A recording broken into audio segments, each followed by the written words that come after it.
We'll do it live. We'll see how this goes. I am live. I am live. I can go live. Okay. We're live. We're ready to go. Happy birthday, America. Welcome to the live stream where we do it live. We're doing the live stream tonight. We're doing the live stream. Happy birthday, America. Happy birthday, America. Do do do do do. All right. It's hot outside. It is like fuming hot, like sauna levels of hot. We are definitely in the summer. We are definitely in the summer now. What did I do this week? Not much. I didn't have anything going on this weekend, of course, because of the holiday. And before that, I did vinyl brewing, which I think I talked about in other videos. That was fun. I met. Here's an interesting tidbit for the Pineys out there. The bartender at Vinyl Brewing. His last name. Oh, Ryan Citro's here. Hello, Ryan. And there goes Guest Dog already. That was Guest Dog Truffle. So I was at Vinyl Brewing in South Jersey in Hamilton and met the bartender. His last name was Fenton. And I was talking about Jersey history. And it just so happens that there was a Jacob Fenton who was a highway bandit during the Revolutionary War. And him and Jacob Fagan had a hideout in Farmingdale, New Jersey, where they may or may not have left some treasure that no one can find. And the story goes that Fenton was caught and he tried to bargain for his life with the treasure, maybe to bribe them to let them go. The authorities weren't having it, and so Fenton tried to escape and they shot him. And I told the bartender that story, and that the guy's name was Jacob Fagan, or Jacob Fenton, and he said, my brother's name is Jacob Fenton. So I'm pretty sure they're related because his family lived in the area, and even his grandfather told stories about highway bandits in their family. So it was kind of cool. Kind of cool getting into history. American history goes along with today's theme, American movies. We're talking about movies about Murica. Ardent is here. Evening. Ryan Citro. It's the 4th of July, which is American Independence Day. That is correct. That is very correct. Well, it's not 4th of July today, but 2 days. This is 4th of July weekend, which means everybody is checked out until Wednesday. Unless you have a really mean boss or a really intense job, you've probably taken off Monday because you're going to get Tuesday off anyway. It's perfect time to capitalize on a day off to give yourself a 4-day weekend. Ryan Citro, I love American history. Well, you'll love this. An additional story to what I said.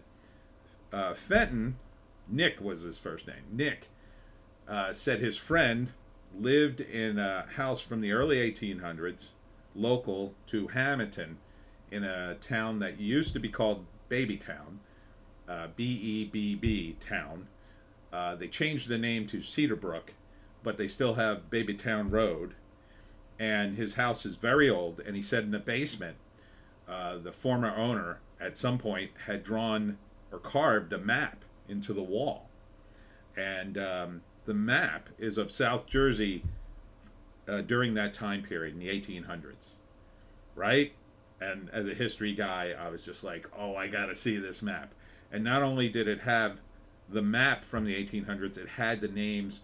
A lot of the towns down here had different names in the 1800s, and they changed them over the years. So I really want to see this map. So I gave Nick my phone number, hoping he could set up a day where I could go over his friend's house and check it out and make a video.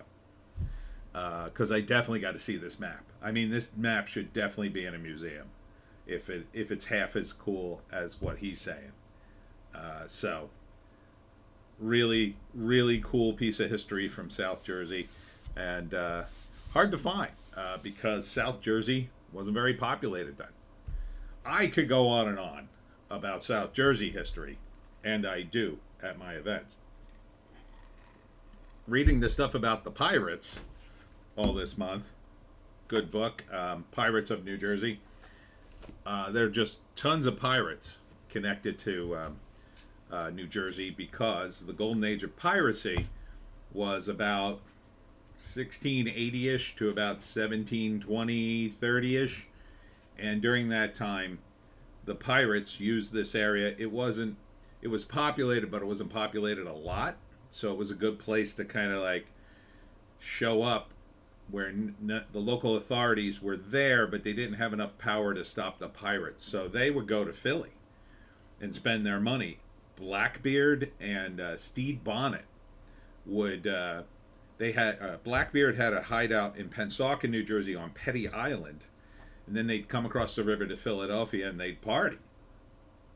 So him and Stede Bonnet and their various crews would go into the city and spend their ill-gotten gain, and people loved them for it because they wanted the money, which I thought was just awesome in terms of history. So, yeah, and that's pre-American history, I guess you could say, but still, that's cool. It's cool stuff.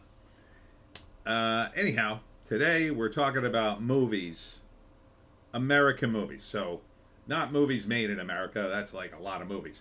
We're talking about movies that sort of embody America, whether it's its history or spirit or whatever you want to call it. So we'll be taking a look at that. I've got a few lists, but before we get into that, we have to go over these numbers. Ardent, pirates are fun history these days. They certainly are. They certainly are. I've been doing shorts on the Lotus Eaters, if you've seen them. This time around, I only got about 15 in because I think they had some issues with the website, and then this new studio they just moved in. I timed it wrong. I should have waited like another 2 weeks to start my month, but what are you gonna do? Ardent, The Patriot, Mel Gibson. Yep, I'm sure that's on the list somewhere. Although ironically, Mel isn't American, but I think he's pretty Americanized. He's probably a dual citizen, for taxes, because who the hell wants to pay taxes? As bad as the taxes are in New Jersey and in America in general, most people would rather pay the taxes here than anywhere else in the world, because you think you get boned here, you really get boned in other countries. Oh my God, especially in countries like the UK and Europe. I mean, their taxes are just like cuckoo bananas. No, thank you. No, thank you, taxes. Anyhow, let's check the box office before we dive into the list, because we got to talk about Indiana Jones just briefly. Now, I did a whole video ranting about Indiana Jones. Ardent, pretty solid American transplant, I think. Lucky bastard. Yes. And he does a pretty good American accent, I think. You can't really hear his Aussie accent at all. Hello, Kyle. Ryan Citro. Kite is here. I passed him. Can't stay because I have much to do tomorrow, but I hope you have a wonderful stream and I will catch the vid tomorrow. Oh, well, thank you for stopping by, Kite. Good to see you. Good to see you. Ryan, I think John Adams is a beautiful, great founding father and his own HBO. I really enjoyed that special. You're talking about the one with Paul Giamatti? That was really good miniseries, I thought. Although John Adams, he had his issues. And unfortunately, he created the Alien and Seditious Act, which I believe he created it, and that sort of plagues us to today. And it really started with John Adams being annoyed of the criticism against him. So that wasn't good. But yeah, he was a character. Ardent, later Kite. I always want to say Kyle, but it's Kite. Indiana Jones and the Dial of Destiny. Now everybody's talking about this, so I won't talk about it too much. But looking at the stats, they say it grows 60 million. Now this is an estimate, because they're estimating Sunday, and they're pretty good at the estimate, so it'll be close, but they're exactly at 60 million is what they predicted. only Thursday was at 7,200,000. Then you've got all these even numbers, so I'm very suspicious. And I guess this is 60,200,000 because there's an extra 200,000 here. Let me see. 36. Huh. No, doesn't even add up. 36 plus 24. Oh, no, wait. It would be more than that. 24 plus 36 would be 60 million right there. And then the 7.2 million would be a gravy on top of that. So really it could be 67 million looking at this. But that's just an estimate for Sunday because we don't have those exact numbers. Ardent, the old Disney historical adventures, Davy Crockett, yes, they were Disney, I believe. Swamp Fox, Daniel Boone are some of the history films that stand out for me. Yeah, they're good. They're not particularly accurate. They're a little, they're cleaned up to some extent because they were kind of aimed at a general audience, and it was assumed kids would see it, so they wanted to have positive views of these characters. So they went the other way. These days it's like they can't wait to stab a founding father in a movie or whatever. But back then it was like, oh no, we got to make them look good. They were fun too. Davy Crockett, king of the wild frontier. Ryan Citro, John Brown was a great Baptist, which his execution started the Civil War, and Ethan Hawke was a great actor and star as John Brown. Okay. Was that the name of the movie, John Brown? I assume. But anyway, Indy is just, for, even if it is 60 million, which it may be lower. After we get the numbers, this may be a little lower. This may be under 60, which would be embarrassing for Disney. I mean, the whole amount is embarrassing. This should be like 200 million, easy. This should have been easily 200 million. If this movie was even passable, it would be 200 million, I think. So if you had just written if you got an AI to write the most generic Indiana Jones movie ever, based on the previous 4 movies, this would be 200 million. Easy. And 60 million is terrible. So if you look at the international, and we've got more numbers, doing 8.9 million in the UK. China's only done 2.3 million. That's nothing. For China, it's another country that this should have crushed in. We'll see. Maybe there'll be more monies tomorrow. But we're looking at 130 million worldwide. That's worldwide. This should have done 200 million just here, in my view. So, week 1, 130 million. You have the money. It'll drop probably more than half.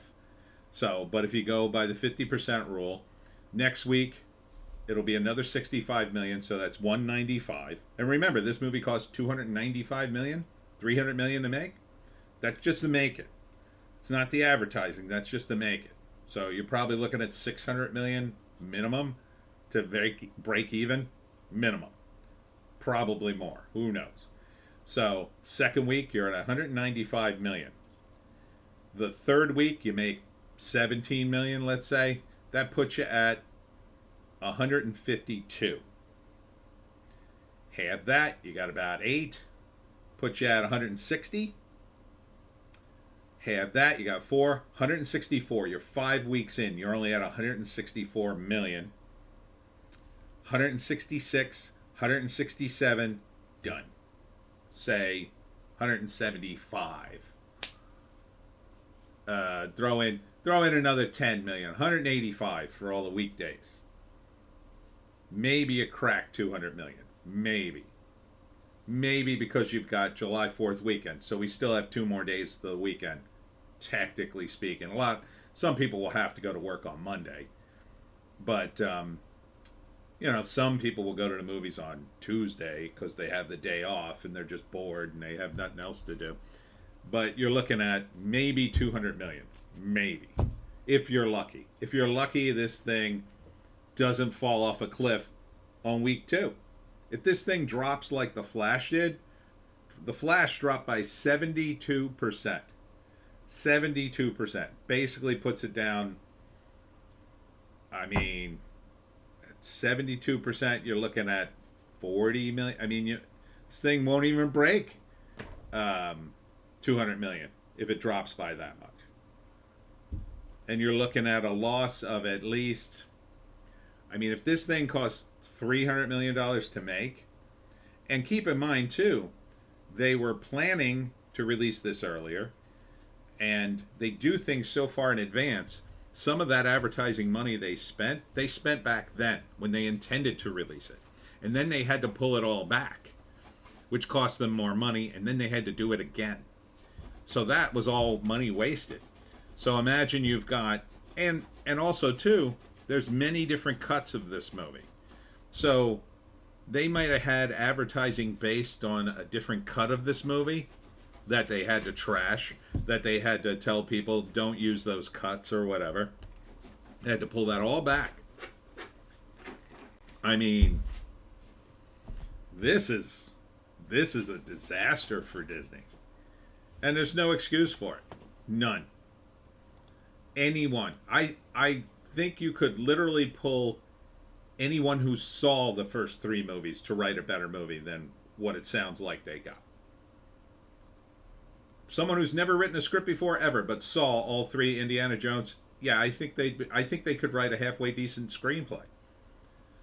It's because, and I said it in my video, Kathleen Kennedy, I think is 95% to blame. Some of the blame you could put on Phoebe Waller-Cates, Phoebe Waller-Bridge, just because she sounds very arrogant about the whole thing. I get the confidence.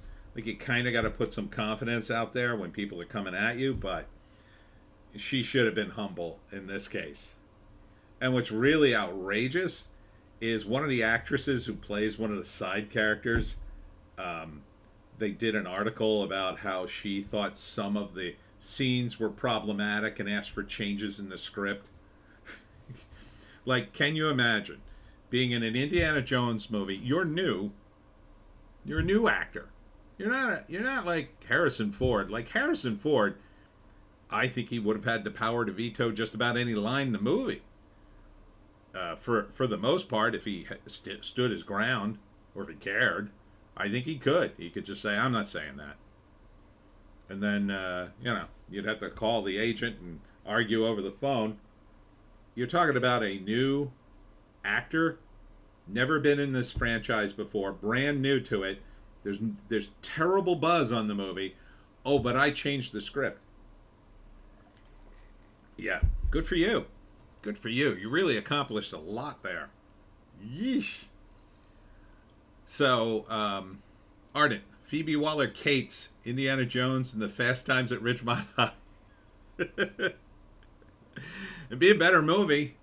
It would be a better movie. Phoebe Cates would have been better at her current age than Phoebe Waller-Bridge.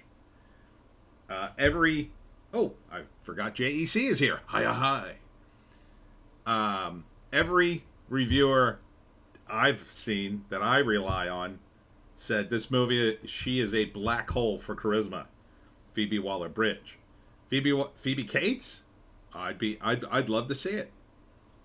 I'd love to see it. Anyone better than her. And you look at Phoebe's credits are nothing. They're nothing. Ford just doesn't care anymore, says Ardent. That is probably true. I don't want to say that, but it's probably true.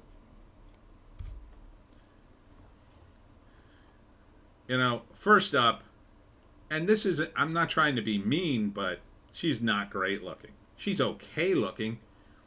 She would normally be the person to play the funny friend. Never the lead. Anna de Armas, Gal Gadot, Margot Robbie, they would be leads. You know. So here are her credits. 2023, Indiana Jones and the Dial of Destiny. Okay, what's before that? Great British Theater, Fleabag. 1 episode. Staged, 1 episode. Harry Styles, Treat People with Kindness. A music video. His Dark Materials TV series, 2 episodes. I mean, there's not a lot of credits here.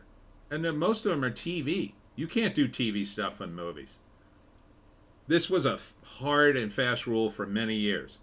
Someone who is, and this is a terrible picture of her. Look at this picture of her. That's just terrible. Phoebe doesn't have enough credits in my view. She shouldn't be in this. For a big movie like this, an alleged big movie like this, there's no way she should be in this. Not as a lead. This is a lead role. They're trying to push her as the new Indiana Jones, and you hire her? No way. Sorry. It's not even in her wheelhouse, from what I understand. I mean, this Fleabag show, this wasn't about finding artifacts and doing action adventure stuff. This was like more of like con artist kind of stuff. And then they insert that, my understanding, into Indiana Jones. Could kind of work, but you'd have to love the character. Oh, you have to love lovable rogues. Everybody hates her. Every review is like, I hate this woman. I hate the character. She's annoying. It's like, I'll tell you who would be good. I just figured it out. Mila Kunis. Mila Kunis would be spot on for a lovable rogue. Yeah, better looking, and fun. If you've ever seen her in Extract with Justin Bateman, she's really good in that, and she's kind of a sketchy character. She's got a good sense of humor. People like her, so to put this British actress in that people don't really know, an American's audience, in a very American movie. It's a very American movie. I think we're all pretty much in agreement. Indiana Jones probably is on one of the list. I'll try not to rant anymore. I'm just so annoyed with Kathleen Kennedy and her choices. But hopefully this finally destroys her career and she retires. I mean, the only other reason not to retire at this point is, I want to go out on top. I got to make another movie. But at this point, does Disney need to lose more money? I mean, is it being run by Chinese communists looking to destroy Disney and literally burn it to the ground? Because that's the only other explanation I could think of. Ardent, Mila Kunis would have been a great choice for Lara Croft type. Yes. I don't know if she could do an accent, but I don't really care.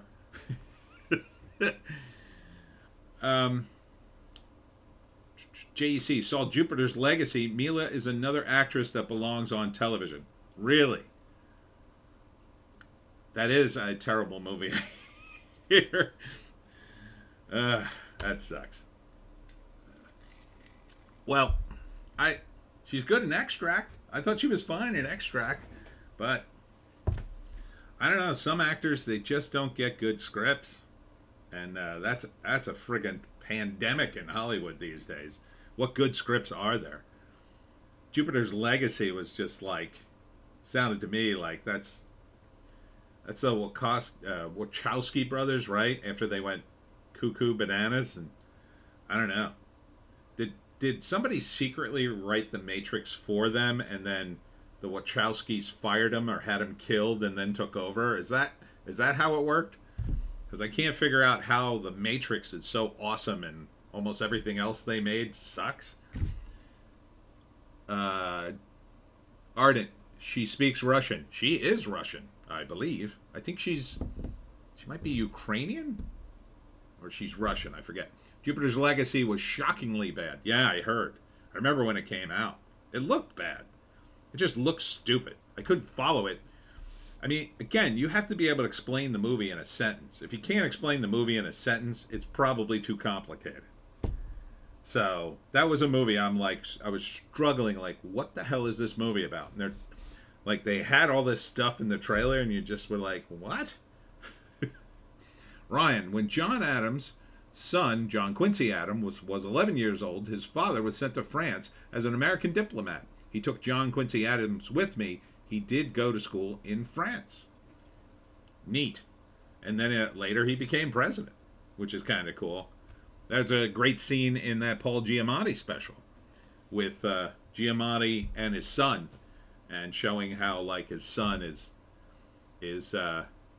getting ready to be the next president, or you could see the same sort of thing in him. Ardent, LOL. Yes, sorry. Yeah, JEC, TV actress. Yeah, well, maybe. Then give her a show, I say. Give her a... What kind of show would you give Mila? I guess you can give her another sitcom. That's kind of boring. I would give her something better than a sitcom.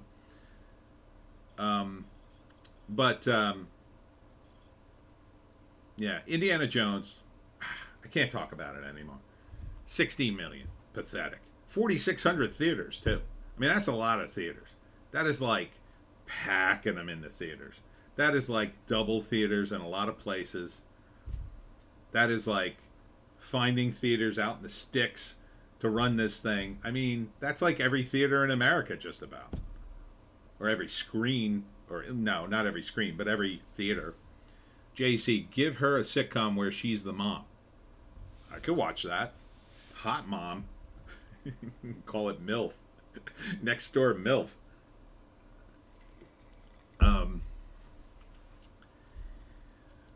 So number 2 is Spider-Man Across the Spider-Verse. So this movie, as they say, has legs. It's doing pretty well. 11.5 million. Still in 3,400 theaters. I thought they were in danger of this movie beating Indiana Jones because of the horrible, horrible reviews I was seeing, but that didn't happen. 607 million worldwide. They're going to be making another one of these. That's for sure. That's for damn sure. Only dropped 39%. Ardent. Mila would make a good spy in the Cold War. She'd have been an excellent Bond girl. Yes. Probably too old for a Bond girl now.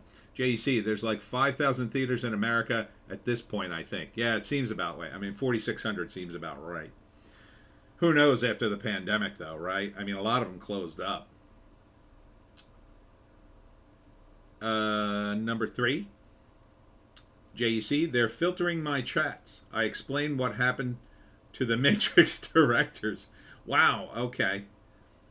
Ardent, MILF and cookies, says Stormy. Yeah, I like that. JC, I'm not... I guess they're filtering your chats because you're speaking about the group of people that shall never be criticized in any way these days. I don't know, one of the words probably triggered it. I did put on, I think, the correct chat. Oh, you know what? I had the wrong chat on. There it goes. I thought I had it on. Oh, here we go. I see your chats now. JC, I think they started letting their high-end Hollywood BDSM mistress dictate the movies, and they made as she sissified them both and turned them trans. Really? I had no idea they had a mistress. That's a dark path they got down on, I think. It's kind of dark. I mean, it's one thing to be trans, but to just get so, I don't know, into sex, it's just weird. To me. That's just my personal views. YouTube. Almost said Google. Ardent. What? The LGBTs? Anyhow, number 3 is Elemental at 11.3 million. Slightly more theaters and drops from 2. Ryan Citro. William Henry Harrison caught a cold. The cold turned into pneumonia, and Harrison died in 1841, 1 month after his inauguration. He is remembered for having the shortest term of all presidents. Dun, dun, dun, dun. The more you know. Thank you, Ryan Citro. I knew that, but then forgot it, and now know it again. JC. Yeah, that's the rumor of what happened to them. That's a weird rumor. I mean, stranger things have happened, I guess. I don't know. It's weird to let it impact your work so much, right? Like, it's one thing, okay, you've got some sexual issues, I'll say, fine. Why let it impact your work? I guess to some extent you can't help yourself, but you could just keep it separate, kind of compartmentalize. I mean, the drop off between the Matrix 1 and the Matrix 2, pretty sheer. And then in 3, it's like very sheer. So, you know what I think ruins people more than anything else is just success. Too much money. They kind of get overwhelmed. They're probably living their lives, doing everything they ever wanted to do, and it's almost too much. It kind of burns their brains out. Like for me, JC, the rumor was she rewrote the Matrix sequels. Why would you give it to somebody who just doesn't make any sense to me? Like it, I've always, and this happened to me, like I reached a point in my life a few years ago where I had a little bit of extra money and I was getting fat because I ate too much. Because my normal pattern of behavior, because I'm always so broke, is I can only buy just enough food I need to live. Because I'm always trying to save money. But for a few years, I didn't have to do that. So I was buying all kinds of goodies and having a great time. But I got fat. So, I think it's kind of like that, right? So for your whole life, maybe you want to do some crazy stuff, let's say. Maybe it's to go on vacations and do dangerous things like jump out of planes and ski down a mountain with no snow or something.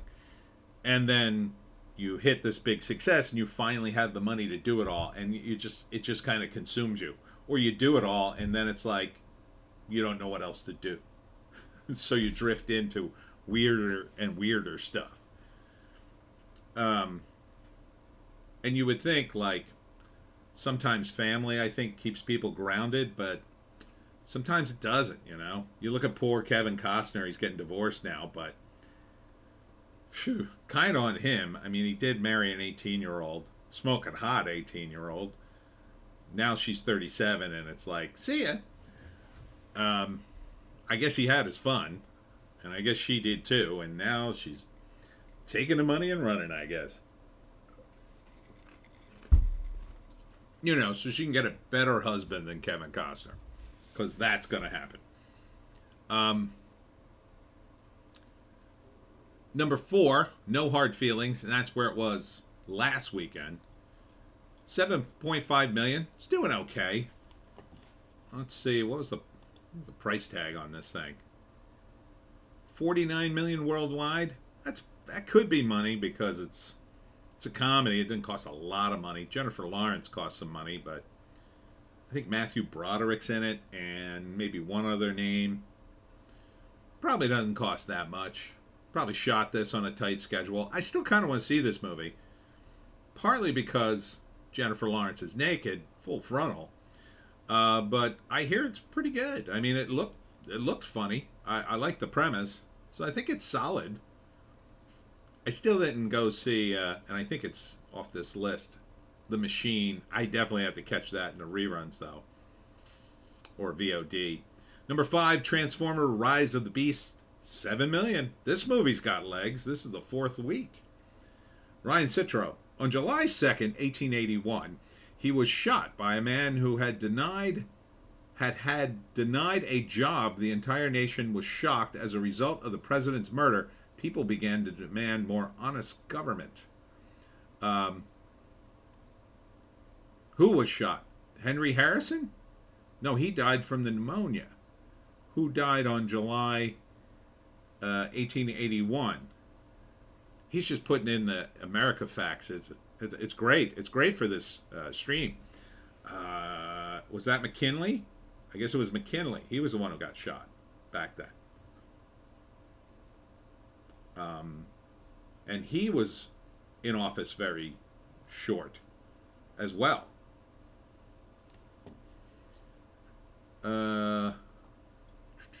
Number 6, the premiere of Ruby Gillman, Teenage Kraken. A movie, it's a kid's movie, it's a cartoon, 5.2 million. This movie is probably going to lose money. I don't think it's particularly woke, although it's a little woke, I think. But it feels very unnecessary and redundant at this point. 12 million worldwide. I think Jane Fonda does one of the voices. The one sort of saving grace of the movie is the bad guys in the movies are the mermaids, and they're like cheerleaders. They're like super hot. Ryan Citro. James Garfield. Damn it. You got me on the trivia. James A. Garfield, I mean. Ryan Citro. It was James A. Garfield who was shot on July 2nd, 1881. Yes. Damn it. Yeah, so this Ruby Gillman, a theatrical release for this movie. All the movies that go direct to video, why did you put this one out? It just seemed so unnecessary. Carter Jane is here. Matthew Broderick looks so old in No Hard Feelings. I didn't even realize that it was him. He did look kind of old in the trailer. But he is old. I mean, he's, I think they wanted him to look old, or older, because he's the dad, but yeah, he did look very old. He looked almost too old. He looked like the grandfather instead of the dad. But I can understand why they wanted him to look older, because he was Ferris Bueller, and if he looked too good, he'd look too much like Ferris Bueller, and that would be weird, right? That would be funny if it was like, supposedly, if they made a nod. I wonder if they did. They made a nod to, like, it's really Ferris Bueller and his son having this problem. That would have been funny. They should have gotten, what's-her-face to be his wife. Yeah, so this Ruby Gillman was an unnecessary movie. I think it probably should have went direct-to-video. Something else should have been in its place. I mean, all this is, and I wrote about this in Hollywoke, another novel. My friend who worked at Disney told me that there are divisions of studios, and all they want to do is copy popular movies, right? So a big popular movie comes out, and they put a movie in turnaround, as they say, or development, because it's similar to a movie that's already super popular. So, Ruby Gillman, Teenage Kraken, guess what? It's Little Mermaid. It's a version of Little Mermaid, basically. It's just not. It's Krakens instead of mermaids. And they put it out around the same time, so you get some of the Little Mermaid traffic. You all right there, Joan? What are you doing? And then number 7, The Little Mermaid, 5.1 million. It's doing surprisingly well. It didn't totally crash and burn, but I still wouldn't recommend it. I mean, it did $500 million worldwide, so probably broke even. And with the soundtrack, they made money. They made money on that. Probably didn't cost $200 million to make. Probably cost. I mean, it looks terrible. I don't know why anybody would see it, but. And then at number 8, this is number 8, drops 5 spots. The Flash. Oofa. Wow, what a drop. dropped 67% in its third week. Last week it dropped 72%. This week it dropped 67%. This is the danger for Indiana Jones. If Indiana Jones drops like The Flash, it'll be where The Flash is. The Flash hasn't even made $100 million domestically. Ryan Citro. In 1868, Ulysses S. Grant was elected President of the United States. He served 2 terms. In 7 years after he left office, he was flat broke once more. Yeah, he was a drunk. Oh, Marley and Me, Gior, welcome. Caught Alive. That's right. We'll do it live. Welcome, Marley and Me. Welcome. So yeah, I mean, The Flash is, it's done. 244 million worldwide. It's terrible for a movie that cost at least 200 million. I think it cost more than that. I think it was 250. It wasn't the most expensive movie ever made, but it was getting there. Give it another couple of months, it would have been. If they'd actually fixed it, maybe it would have cost upwards of 300 million, but you would have had to get rid of Ezra Miller, though, to fix it, I think. So yeah, The Flash is done. So this could be the fate of Indiana Jones. Indiana Jones opened lower than The Flash. So this could be where Indiana Jones ends up at 244 million. If I don't even think it's going to do that. According to my math, it may not crack 200 million. Arden, hello. So imagine that. Imagine Indiana Jones, The Dial of Destiny, doesn't even make 200 million. That will be an absolute disaster. And Harrison Ford might as well retire at that point. I mean, it's so, what a way to end a career. Han Solo, dead. Blade Runner character, I don't even know. That movie was so bad, I don't even remember what happens to his character in the movie. It was such a dull movie. It's so brutally bad. And Indiana Jones. It's like his 3 biggest cinematic legacy. He would have been better off saying no to all those projects. Imagine if he had done that. Imagine if they had come to him with these projects and he said, no, I'm not doing these. I'm retired. I'm just going to go sit down on the beach and not act in anything. He would be, you know, from a cinematic, historic standpoint, in much better shape. And if he showed up in some movie or TV show, people would be like, "Oh, there's Indiana Jones. That's so great to see him." Now, what are you going to think if he shows up in a movie like a year from now? If he's assuming he stays alive. I mean, he's 80. It's just a shame. Didn't have to be this way. Number 9 is Asteroid City. Kind of struggling. 3.8 million. It's only in 1,900 theaters. It's still up, though. They're still adding it to more theaters. It's sort of an ass-backwards way to, like, roll out a movie. It started in, like, a handful of theaters. Then last week they upped it by, like, 900 theaters. And now they've upped it by a few more. It's like, do you want this movie to do good? It's done 29 million worldwide. I think it's a beautiful movie to look at. I mean, the trailer just looks amazing. Got a lot of big stars in it. I mean, I still want to see it. But it's kind of like Indiana Jones and The Flash ate up all the oxygen in the room. For what? For 2 movies that were clearly not ready for prime time? Asteroid City, I mean, you can see the craft in it. You can see it. You know, I just don't get it.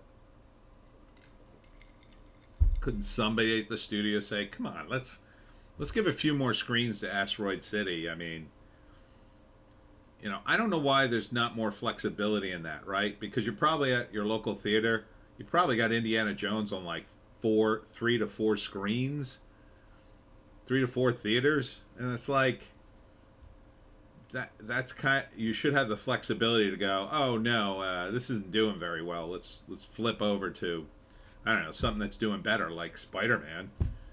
Um, it's just a shame. Or Asteroid City. I mean, I think it's at least a good movie. If you can't play a movie in your theater that's popular, at least you should play something that's good, I think. Ryan Citro. 30th President Calvin Coolidge was raised in Vermont, where his father had a country store and small farm. He graduated from Amherst College and practiced law in Northampton, Massachusetts.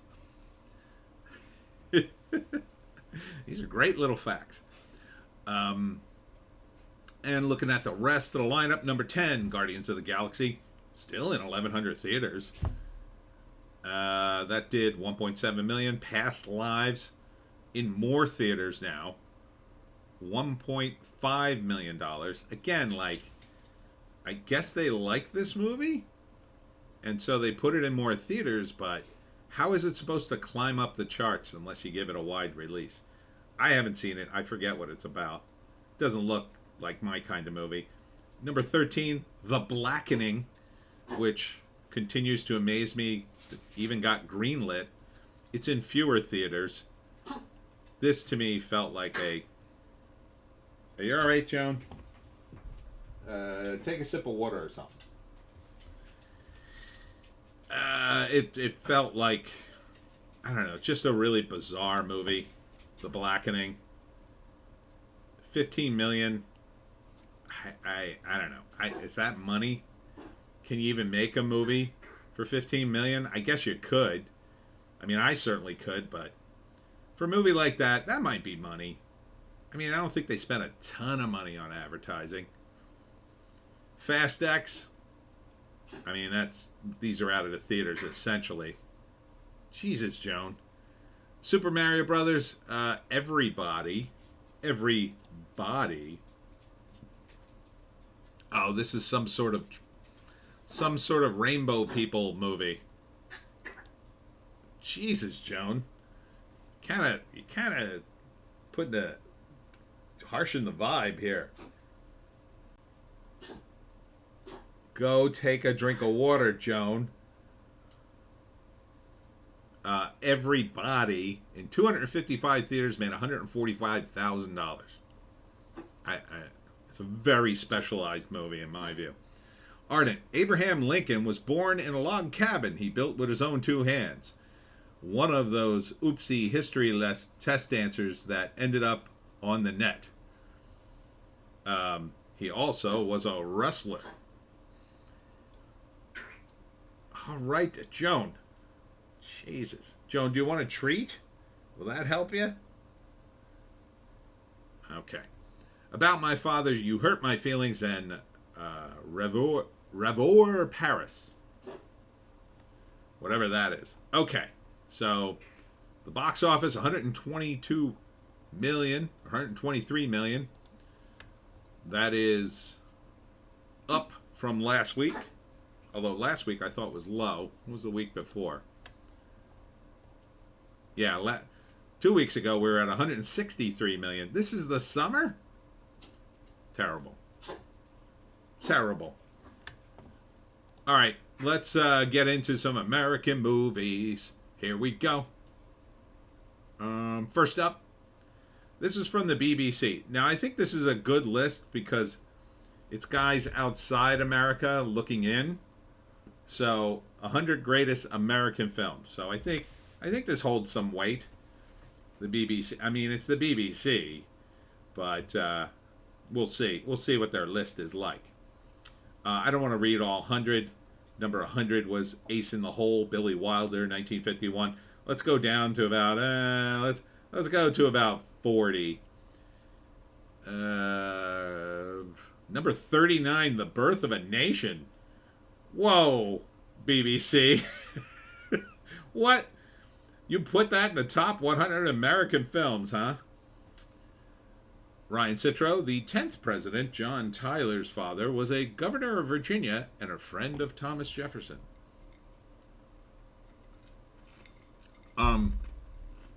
Bleach Demon. okay, as corny as it is, 1776 is up there on my list. They cut out the music. If they cut the music out, I'd enjoy it. I'm not a big on musicals. The only musical I like is that South Park musical, Book of Mormon. That's pretty good. I really like that. It's funny. But what the hell, BBC? You put Birth of a Nation on the list? It's kind of like saying we're a bunch of racists. I guess you could say it's a very influential American movie when you think about it. It was because it was early in movies. It was 1915, and it used movie techniques that are, used all the time today. But that was the first time. But it is an incredibly racist movie. I saw it for film class. As a clinician of film. AMS is here. Hi, AMS. Hey, Tony and all. Did you discuss the censorship of the French Connection and the implications of that moving forward? I think we may have talked about that a couple of weeks ago, but it's not good. I don't like it. The worst part about it was not that they censored it, was that they just did it, and then somebody had to go, hey, wait a minute. You edited this movie. If they had just done it and then put up, you could watch The French Connection, the edited version, then at least they would have been telling people. But that they did it in kind of secret is that's very Orwellian. Very Orwellian. And I think it's only going to get worse moving forward, because what they'll do then is instead of just censoring the movie, what they'll do is they'll use the computer and the AI to rewrite the scene. So, you'll have Popeye Doyle say a completely different line, and it'll look seamless because the AI and the computers could make that happen. That's the really scary part. So I think it's an outrage that they edited it at all. I mean, are you going to edit Birth of a Nation and make it like wholesome? That would be woke-tarded in the extreme. So it is what it is. Watch it or don't. It's like when we're going to edit, Mark Twain, Huckleberry Finn, has a character in it named N-word Jim. I understand why maybe you don't want kids to read that word in school, and maybe you have a kid's version of it. But you would put that on the cover and say, edited for kids. But if you're going to treat high schoolers like adults, if you're going to treat college students like adults, you would not edit that. You would say that was the time, that was the era, and you would put it in that context, and not have a meltdown over it like so many people in college have these days. Carter Chain. Well, I like Birth of a Nation for legal reasons. That's a joke. Please don't clip that. JC. I like Rocky Horror. I love Rocky Horror. I love the music in Rocky Horror. But it is kind of a terrible movie. But if you're there heckling it, it's a lot of fun, I think. Bleach Demon at Ardent. What are you doing? Talking about my cousin Abe. LOL. Ardent. Indeed, Bleach. Matthew Broderick was mentioned earlier, and the film Glory comes to mind. Ardent at Bleach. He was my cousin's cousins. JEC, I just saw a headline saying Madonna is brain dead with no chance of recovering. Are you kidding? Is that for real? Oh my God.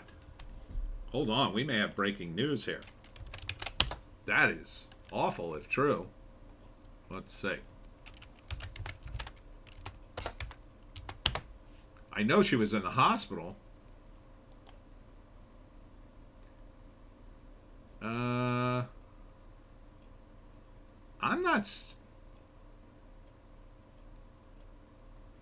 I'm not seeing that. Oh, I'm gonna kill you, dog. You're gonna be brain dead, dog. You keep messing up my stream. Come here. Come here. I got you. I'll take care of you. Here you go. Sit here.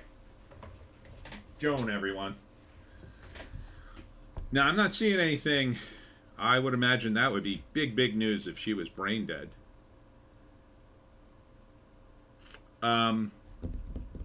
JC, you probably could cut out the second half of Birth of the Nation and it would be acceptable. It's like a 3-hour movie. Maybe I didn't see the whole thing then. It's 3 hours? I definitely saw some of it. I don't know. There was some racist stuff in that, but who knows? Ardent, I prefer to call him Hard R Jim.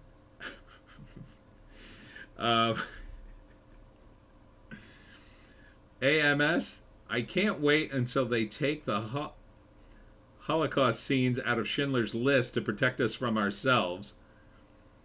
That's I don't know if they'll do that. Although maybe. I mean, these people are nuts. When you have someone censoring a movie, there's something wrong with them. When someone is a censor and they're okay with that, I think there's something very wrong with them. Bleach Demon, only cousins at Ardent. Welcome to the family, cuz. Anna's Gameland is here. Hello, Anna. Leave Joan alone. I will not. AMS. Welcome, Anna. AMS. Woke AI version of every historical film. Protagonist. I love the LGBT community. I love the LGBT community. I love the LGBT community. Beep, boop, beep. You racist. You forgot Q and plus. It's a mess. It's a mess. But getting back to the list, we started at 39, Birth of a Nation. Jaws, number 38. It's very American. I would put that on there. Imitation of Life, 1959. I don't know that movie. Number 36, Star Wars. Is that an American movie? I mean, if you take it in a very broad way, I mean, there's no American stuff in it, really. In a very broad way, yes, because it was based on Flash Gordon and serials, so, like, in a very broad way, I guess you could say it. I wouldn't put it on the list, though. Double Indemnity, Billy Wilder. Bleach Demon, I can't wait until AI diversity LGBT AG plus version of Zulu comes out of the closet. Here comes the Zulus. Oh, let's serve them tea. So yeah, I wouldn't put Star Wars on the list. There's got to be more. Double Indemnity, Billy Wilder. Oh, boy. 1944. It's too old for me to remember what the hell was in it. The Wizard of Oz? Yeah, that's Americana. I mean, the stuff in Kansas certainly is. The Conversation? Yeah. Ugh. Yes. No, I was confusing it with My Dinner with Andre. The Conversation, yeah. Yeah, that's also Gene Hackman. I wonder when they'll get around to editing that.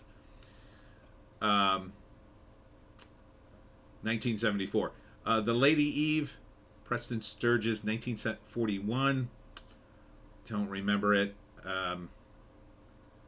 JC, that's a great noir movie. The Conversation, it is. Or you're talking about Double Indemnity.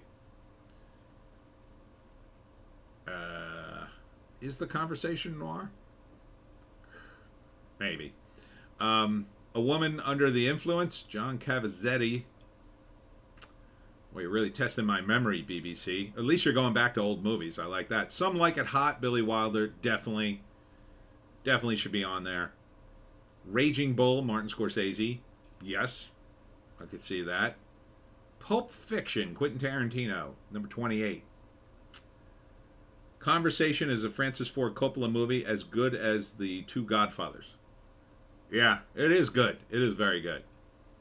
It's all during that great era of American cinema in the 70s when, oh man, the movies were just so good.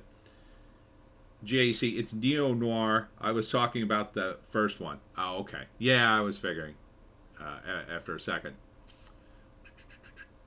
So, Pulp Fiction, it's pretty American. It's very California, so yeah. Number 27, Barry Lyndon, Stanley Kubrick. Barry Lyndon. God, I don't remember that one, but isn't the main character English? I can't remember. Killer of Sheep, 1978. Don't remember that. Number 25, Do the Right Thing, Spike Lee. Yeah. Yeah, it's a very New York movie. I'd say that's Americana.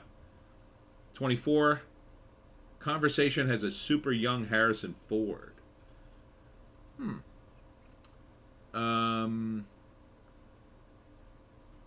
24, The Apartment, Billy Wilder. Yes. 23, Annie Hall, Woody Allen. Definitely, yeah. Very, very New Yorker movie. Number 22, Greed, 1924. Don't know that one at all. Number 21, Mulholland Drive, David Lynch. Yeah, it's a very, again, California movie. Number 20, Goodfellas, Martin Scorsese. Yeah. AMS, I'm pretty sure by American films they just mean made by Americans, presumably the director. Well, I'm trying to go for Americana, like, about America. JC, Barry Lyndon is pretty dry. Main character is Irish, I think. Was filmed in Ireland and England. Yeah, that should be on here. Goodfellas, yeah. Taxi Driver, oh yeah, 76. City Lights, Charlie Chaplin, 1931. Yeah, probably. The Gold Rush, Charlie Chaplin, 1925. Yeah, definitely. I mean, that's about America. McCabe and Mrs. Miller, Robert Altman? No idea. The Best Years of Our Lives, William Wyler, 1946. Kind of don't remember that one. Nashville, Robert Altman, 1975. Yes. North by Northwest, Alfred Hitchcock. Yeah. I mean, you got the famous scene off the Mount Rushmore, so yeah. Very American movie. Kubrick is American, but he lived in the UK the last 40 years of his life. Yeah, to me, he counts almost as an English guy, really, at that point. Chinatown, 1974. Yeah, that's definitely American. The Magnificent Ambersons, Orson Welles. Yes. I would say. Number 10. All right, here we are, top 10. Godfather Part 2. Absolutely. Number 9, Casablanca. Carter Chain. I find it objectionable that Apocalypse Now is not on this list. You are correct. It might be on the list. I started at 39. It might be further down. AMS Psycho was a monumental paradigm shift in cinema, in my humble opinion. JEC, Chinatown was made by a Polish guy. Yeah, but it's very American.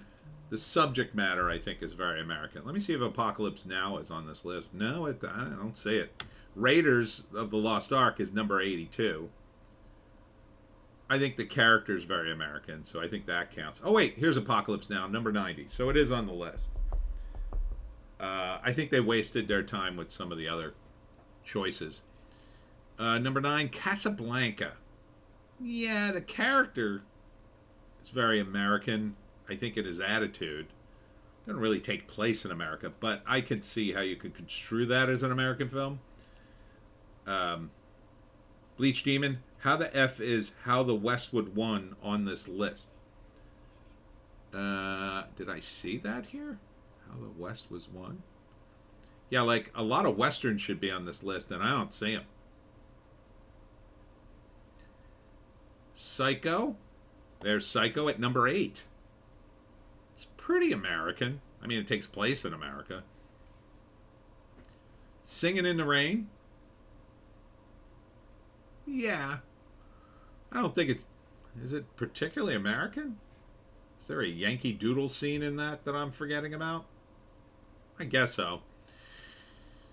Sunrise, 1927. I have no idea. The Searchers, John Ford.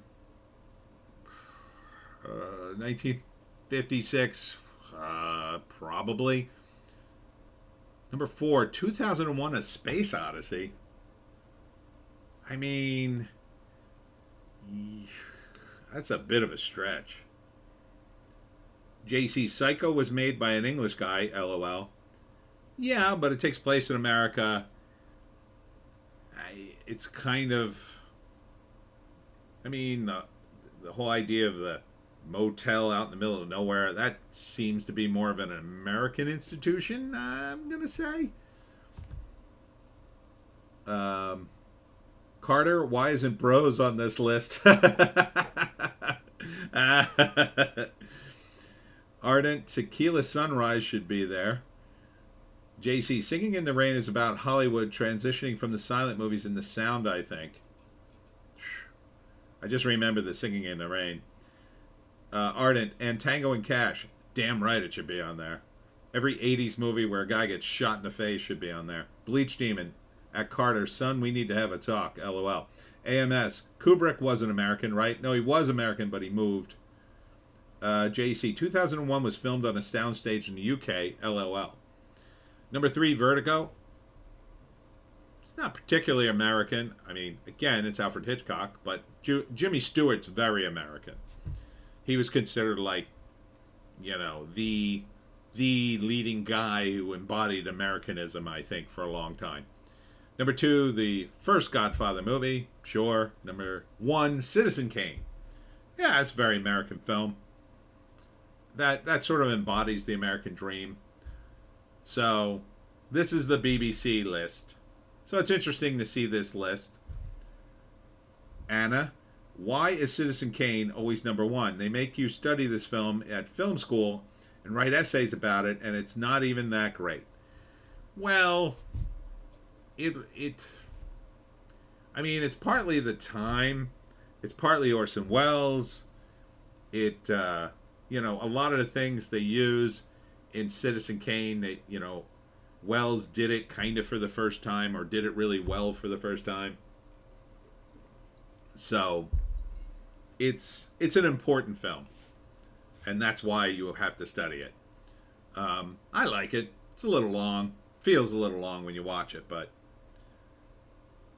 JC, if you want to put a Jimmy Stewart movie, should have used It's a Wonderful Life. Absolutely. That should have been on here. But it's not. That's a very American movie. All right, now we're going to the Esquire list. The 20 most American movie scenes of all time. Okay. Here you go. The Patriot. There's no numbering on this one. Number 2, Independence Day. I mean, the title's very patriotic. I guess it's pretty patriotic because the president at the end and everything. AMS, Citizen Kane needs to be considered in the time when it was made, and novel filmmaking techniques. Gotta have reverence for the past. I agree. Number 3, World Trade Center. Oliver Stone. I guess. Yeah, it's about 9/11, so yeah. Yeah, these are very American movies. These are really scenes, but still. Red Dawn, 1984. The original one. The original Red Dawn. Doesn't get more American than Red Dawn. The Russians attack America. Wolverines! Top Gun. Yeah. Yeah, Top Gun. The first Top Gun. It's not as good as the second one, but it's good. Highway to the... Team America, World Police. Absolutely. America, if yeah. Inglourious Bastards. I mean, it is very American. I would put it on the list. Ardent, Independence Day, propaganda. The world gets invaded by aliens and only the U.S. has any kind of ability to respond. Boo. Sheet. Well, come on. Who would save you? Who would save you, Canada? Come on. I mean, what would Justin Trudeau do for the aliens? Oh, let's let them in. Ardent. Iron Eagle is more American than Top Gun, in my opinion. Iron Eagle is a very American film.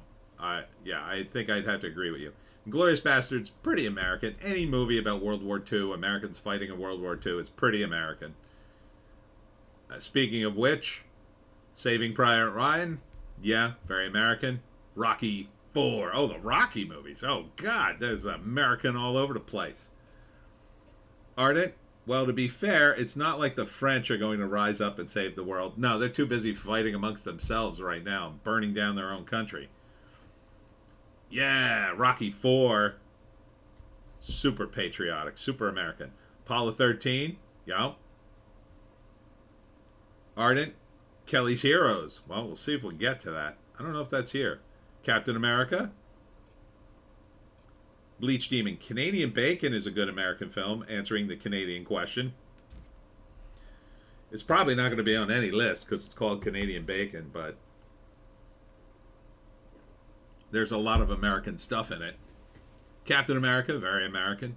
Forrest Gump, very American, very patriotic. Forrest is a veteran. I like this list better. This list is pretty good. I mean, in terms of Americanism. Ardent, LOL. Air Force One. Back when Harrison Ford was still spouting good lines. Get off my plane. Patton. Oh, yeah, Patton. Oh, boy. Super American. Ardent. Bunch of losers, eh? JEC. How do you say diversity is our strength in French? The diversity is our ennui. I don't know. I don't know how to speak French. Patton is very American. Lincoln, very American. I mean, it's about a president, so automatically. Zero Dark 30. Yeah, it's, military. They kill Osama bin Laden in it, so, I mean. Transformers? I mean, it's Michael Bay, so it's automatically got all kinds of American stuff in it. So, yeah. Spider-Man? I mean, it has that scene in it when he has the American flag, but it's pretty American, based on a comic book. Comic book movies generally very pro-American until you get to about 2016. Ardent, American Sniper, yep. Pearl Harbor, Michael Bay, super American. I wouldn't watch it, but it's super American. Mr. Smith Goes to Washington. There's your Jimmy Stewart movie. That's the most American Jimmy Stewart movie right there. Oh, yeah. Yeah, Mr. Smith Goes to Washington. Okay, that's a good list. That's an American list, damn it. All right.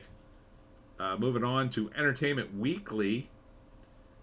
Top 25 American movies. The Right Stuff. Yup. That's very American. Gettysburg, 1993. I didn't see it, but, I mean, pretty American. Yankee Doodle Dandy. I'm a Yankee Doodle Dandy. Yeah. James Cagney. That was my James Cagney. That was terrible. G.I. Jane. Carter Chain. It's a Wonderful Life is also very American. Yes, it is. But I think Mr. Smith Goes to Washington sort of edges it out, but both of those movies should be on the list. Ardent, The Rock is a relatively recent American movie, a great relatively recent American movie that really captures the spirit, I think. It does. What do you want? You want to get down? All right. Then be good. Bye, Joan. I also have the guest dog here, Anna. You didn't see guest dog. Here. Jump up here, guest dog, and we'll show Anna. Here, Anna. This is Truffle, guest dog. You weren't here when we started. G.I. Jane, pretty American, I would say. Wouldn't put it high on the list, though, but Superman 2. Oh, yeah, Superman movies. The old Superman movies are super American, especially number 2. Especially number 2, because he's basically defending America in that one. AMS, what about Gangs of New York? That's a very American movie. Good call. Seabiscuit, 2020 or 2003. Sure. Stripes, 1981. I love Stripes. Stripes is great. So many great people in that. John Candy. John Larroquette's in it. He's good in it. Harold Ramis. Bill Murray, of course. Lone Survivor. It's based on a Navy SEAL mission. Sure. Anna Truffle. Love Truffle. Everyone loves Truffle. She's a good dog, unlike Joan. Private Benjamin. Pretty American movie. Yeah. Lincoln, again. Captain America, the first Avenger, of course. 1776, there it is. If we could just cut out the music. Independence Day, again, number 13. Mr. Smith Goes to Washington, number 12. The American President. Yeah. I mean, yeah. Air Force One. Rocky 4. All the Rocky movies should be on the list. Top Gun. Hidden Figures. Don't remember this movie. In the dogged space race against the Soviets in the early 60s, 3 female African-American mathematicians overcame racism and sexism. I mean, this movie didn't do that great, if I recall correctly. Bleach Demon, Last of the Mohicans, I would say, yeah. This movie maybe should be on the list, but way down. It should be number 7. What was this? Your diversity pick, EW? Team America, of course.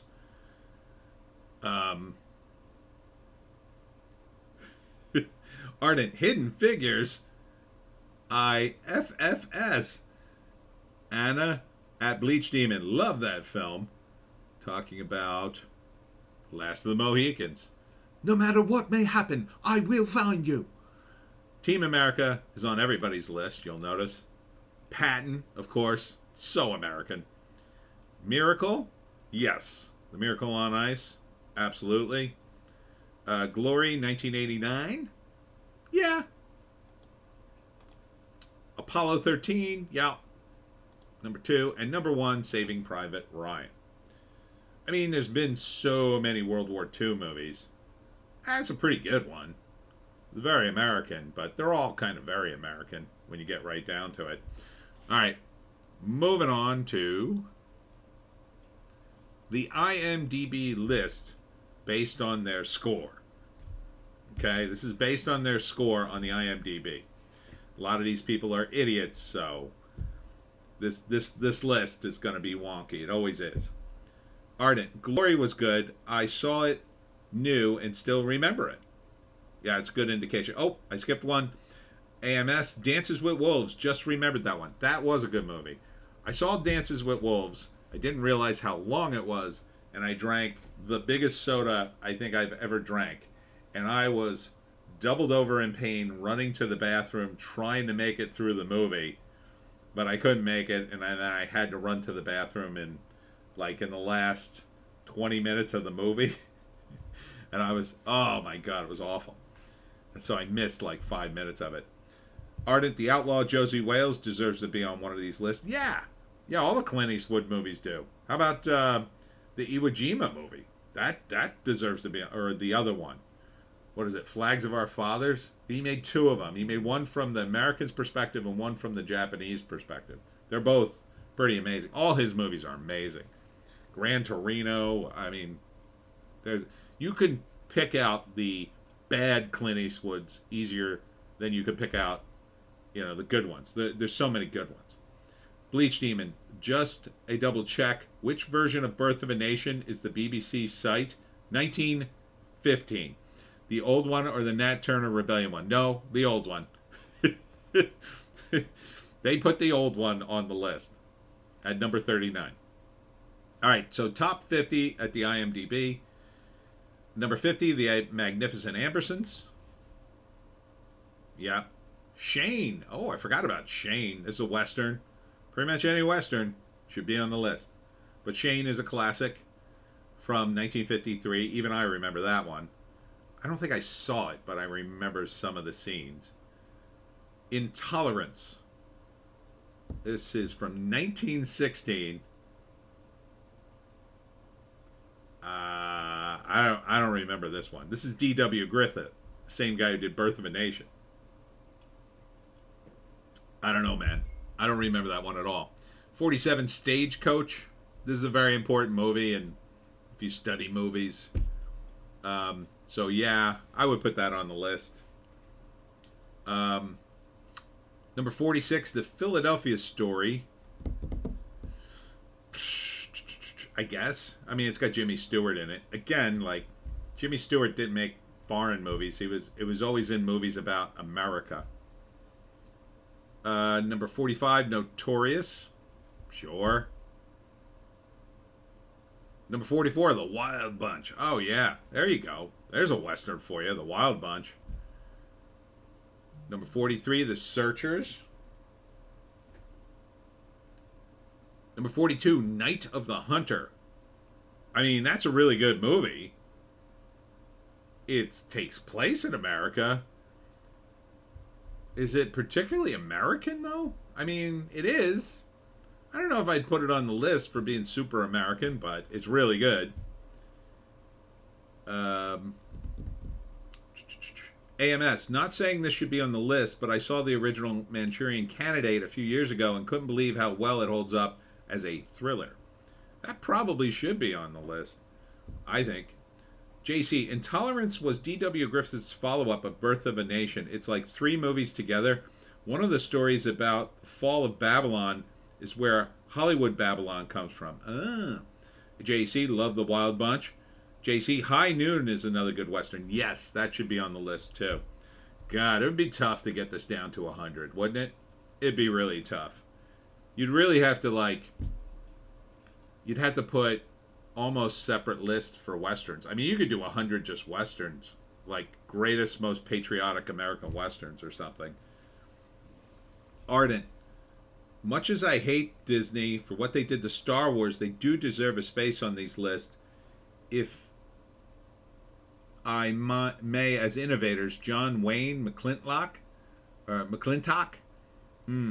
Yeah.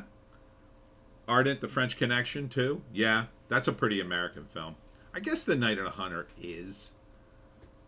Rio Bravo. Yeah, another Western. Maltese Falcon. Yeah. Yeah, that's Sam Spade, so yeah. Ardent, thin the list just by requiring full American crew and production. Well, that would thin it out quite a bit. I mean, you could instantly boot all the Alfred Hitchcock movies. And a lot of movies, really. Carter Chain, Tombstone is very American. Yes. Also another Western. JC, yes, Snow White and Pinocchio should be on this list too. That's true too. Although, if you wanted to really pare down the list, you'd also want to jettison things that were their origins were from foreign things, maybe, and that might have to go. But yeah, it's very American. Ardent, Bridge on the River Kwai, yeah, or was that more British? Oh, wait. That might be. I don't remember. I did see it, though. Wyatt Earp as well, of course. Annie Hall. Yeah. Yeah. High Noon. There it is. Number 38. Gold Rush. Charlie Chaplin. Yep.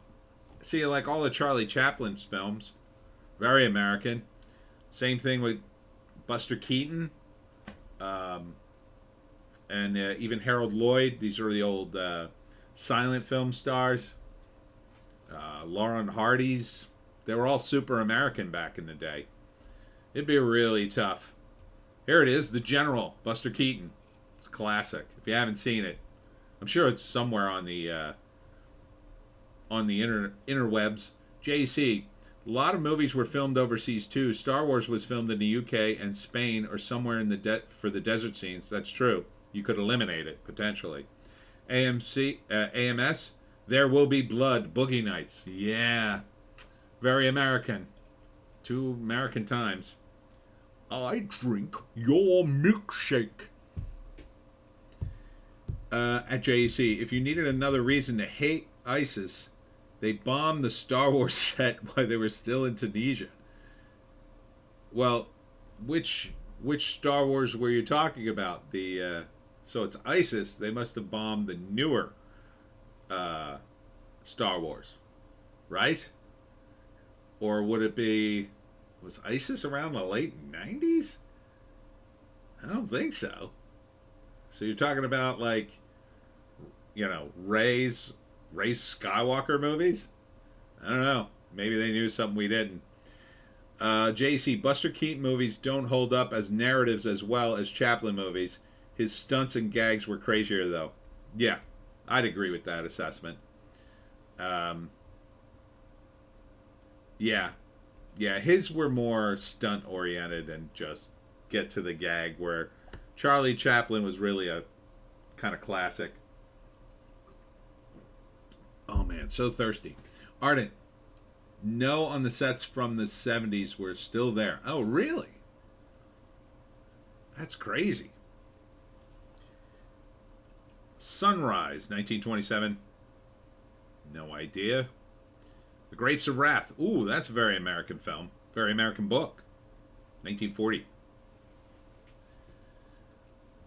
AMS, random Star Wars observation. The original version was about chosen people and royal bloodlines. In the new one, they end it with everyone can have the Force. More collectivist nonsense. Telly. Yeah. It's commie Star Wars. That's what I think Andor is, it sounds like to me. JC, the sets from the original Star Wars probably were still standing and just sitting out in the desert. Huh, weird. Why would ISIS bomb them? Is that a tourist destination? Or is it just sitting in the middle of the desert somewhere? I guess people go to it to see it. It Happened One Night. Yeah, that's a classic, 1934. The Third Man. Oh, I've seen this movie. This is a good movie. This is a great movie, in fact. This was way ahead of its time. If you haven't seen The Third Man, you should really see it. You should really see it. It's good. It takes place in post-war Vienna. So it's not about American, but the main character is kind of very American. So I would put it on the list. It's such a great film, but wouldn't be my top pick for Orson Welles' movie. Yeah, Citizen Kane is more American, I think. Ardent at AMS, let the past die, kill it if you have to. Most telling line, yeah. Ardent, I would have gone to see those sets. I'm sure lots of people would, so maybe it is a tourist attraction. I mean, I could see making a ton of money doing that. Especially now. Well, not now that they bomb the sets, but... Bleach Demon, The Third Man is amazing. I watch it every year. Isn't it a great film? I mean, the ending on that. I couldn't believe the ending. It's so, like, not a typical black and white movie ending. It's completely different from what you're expecting, too. Because you're watching a black and white movie and you're going like, oh, we all know how these end. And holy F, I was shocked at that ending. JC, ISIS is against any sort of artistic expression, distracts from God, they say. Yeah, I guess. I mean, you're right, but it's like, are they guarding the sets and giving tours, or it's just sitting there? Like, if it's just sitting there, why even bother? But JC, The Third Man is fantastic. JC, Touch of Evil is Orson Welles' other best movie. That is a really good one, too. but I think most of it takes place in, is it in Mexico or just across the border? I forget. And maybe it's Tijuana. So that would be a good one, potentially, too. Touch of Evil, another great film. I wonder if that's going to be on here. Number 31, On the Waterfront. Yeah, you got to have that. I mean, that's another classic. Marlon Brando. 100%. 100%. Ben-Hur. Okay. Not about America at all, obviously.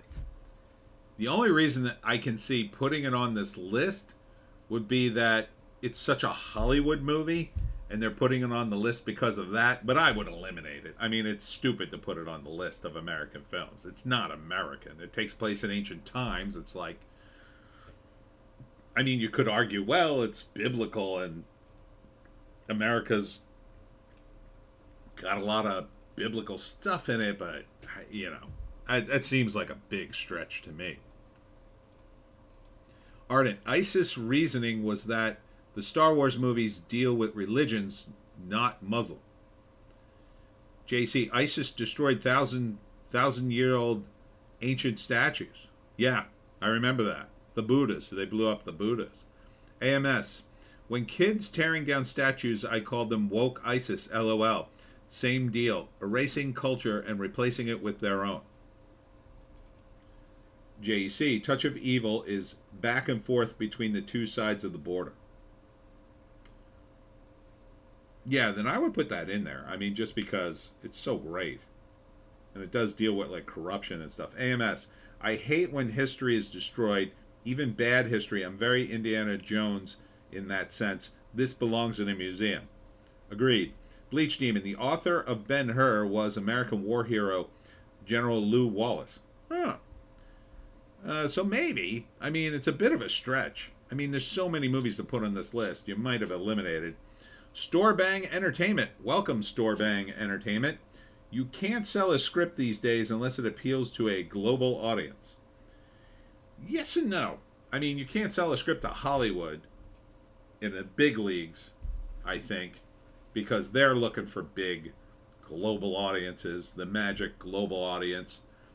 I think they're, I think in some veins of movie genres, like if you're doing a spy movie, absolutely global audience, because you're probably going to go to exotic locations, you're going to meet different people from different cultures.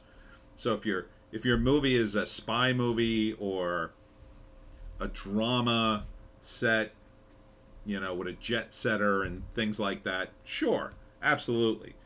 Something like Fast and Furious has gotten to the point where it has to be global because you have to go around the world to get more crazier and crazier places to do these stupid stunts. But like, I think like superhero movies, the whole point was to do superhero comics and really do something very big and American and then export them to other countries who love to see that. That's the other problem with a global audience. Many people in the global audience want to see big American films. That's the whole reason they go to the cinema. They want to see us spend $200 million on a crazy American movie and go, wow, things are crazy in America. That's kind of what they want to do, is my impression. They don't want to go and say, wow, that's down the street for me. Like, that's, they make their own films now. And, but, yeah, I mean, I think Hollywood's caught up in that. I think they're stupid, though. They're making a lot of bad decisions. I mean, look at Indiana Jones. Indiana Jones is not a movie you need.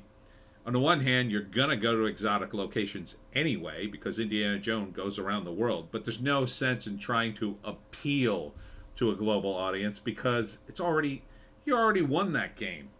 It's already a done deal. They're going to go see it because you're going to spend hundreds of millions of dollars on a damn thing. AMS, disagree about global audience. China is rejecting our films and our pandering. Universal themes resonate all over. No need to pander. Yeah. Legend of the Rings, 10 Rings or whatever it was. Perfect example. China just shut it out. Didn't even get to run in China. And they made that movie for China. They made it for them. And they don't want it. They make their own movies. Same thing if you tried to make a Bollywood movie for India. If Hollywood tries to do that, it'll be a complete and utter failure. Because they don't know what they're doing in that area. Not in that area. They don't know what they're doing in our movies. You think they're going to be able to, oh yeah, we're going to send a team to figure out what people in Bollywood like, and then we'll just do that. That doesn't work. They've got, what was it, like a dozen and a half different languages, a dozen and a half different versions of Bollywood. It's Bollywood, it's Tollywood, it's all these different languages. You can't just make a movie for an Indian audience. They make more. I think they make more movies than Hollywood. The Nigerians are really cranking them out. So I agree. It's stupid for them to try to chase that. JC, I saw someone was posting behind the scenes footage of Fast and Furious movie, trying to pass it off as migrants in France destroying cars. LOL. That is an LOL. That's so funny. Why would they try to pass that? It's weird. I mean, there's plenty of footage of the French destroying everything. I mean, just use the footage already coming out of France. There's got to be hundreds of hours of it. AMS original scripts sell just in the sub 20 to 30 million production budget category is what it is. Imagine how bleak the landscape would be without streaming. Yeah, but streaming is hurting them because now people you can't do 20 to 30 million dollar movies and put them in a theater. It's not worth it from their perspective to put it in a theater. They can't make the money. People see a movie, if they don't get excited enough to go to the theater, they'll just go, I'll wait till it comes on streaming. So, I mean, it's hurting them, and I think my idea is to rethink movies and TV shows. So, you've got TV shows that are an hour each, right? And they do 10 episodes a season now. They used to do 13, they used to do more, but now they do 10 episodes. So that's an hour, that's 10 hours of footage. My idea is this. Instead of doing 10 one-hour episodes, when you do a series on a streaming platform like Netflix, what I would do, and what I want to do for the Pineys, is instead of doing 10 one-hour episodes, I would do 6 90-minute movies, and then run the 6 movies as a season and promote them like basically mini movies, and that would be the season. And you would spread them out. You wouldn't show them once a week. You'd show them like maybe once every 2 weeks or once a month, something like that, and then spread them out and like promote them a little bit. I think that could be a new paradigm for the movie industry on streaming. Maybe you could even do it in the theaters. I don't know. I don't know if it will work in the theaters. It might be too much money. AMS. We're all complicit, in my opinion. I am, at least. I just think that in the future, we won't be seeing these medium budget and lower films in theaters. Yeah, I think theaters in general are in big trouble because of the terrible experience you get in a movie theater. It's so expensive. It's lame. The food sucks. Everything about it sucks. I mean, you have to sit there and watch a million commercials. I timed it last time, and I was there for a full half hour. A full half hour before the damn movie came on. And then you add that the movie's already, like Indiana Jones is 2.5 hours long. So you're talking a over 3 hour commitment to see Indiana Jones. You got to get to the movie theater early. You got to get your ticket and wait in line. Then you wait in line for popcorn if you're getting that. Then you go inside the theater. Then you're trying to get a decent seat. Maybe you use the new system where you have a seat. Okay, so maybe it cuts a little bit of time off. You get there. Then you're eating your food and you're sitting through a full half hour commercials and trailers, which now are all over YouTube. You don't need to even see them in the theaters. Then you get to the movie. So really, it's almost an hour when you think about it. By the time you drive there and park and go in, get your ticket, get your food, go inside, sit through that, you're really talking an hour. Then the movie's 2.5 hours long, and it's like you're exhausted. It's exhausting. Compare that to like seeing a movie at home. So much better. JC. The clip was a bunch of cars falling off the edge of a parking garage and blowing up with the caption, "The migrants are pushing cars off the edges of buildings." There was a giant fact check attached. Oh man, that's hilarious. Jesus. What kind of news station would take a clip from a movie and call it fact? That's just disgraceful. You really ought to be out of the news industry then. And that the cars are falling off the parking garage and exploding, that doesn't give you a clue that maybe that's not a real clip from a real thing. Because cars don't instantly explode when they hit something. AMS, I'll admit it, I tend to prefer watching movies on my 75-inch TV these days. Nice. The problem with the movie theaters are the people you watch them with, LOL. Yeah, that's a big problem, especially if you live in a city. Like if I went to Philly to see a movie, it was always a terrible experience with few exceptions. People are too noisy. There's just too much going on. JC, it was Twitter. It wasn't news. Someone was trolling. Oh, okay. That's still pretty funny, though. Yeah, so the experience in the movie theater is terrible. I think they need to really look at it. I don't know what you could do. I mean, at some point they're going to have to do something. They're going to have to lower the price would be my solution, at least for a time. Go in there, say to the movie theaters, hey, we're going to give you all these movies and we're going to cut the prices so you could cut your ticket prices and make the same amount of money. JC, I did see a headline saying the migrants were shooting French police with American-made guns, probably from the Ukraine. I did see that as well. There was a caption of the guns we shipped to the Ukraine. I wouldn't be surprised. I mean,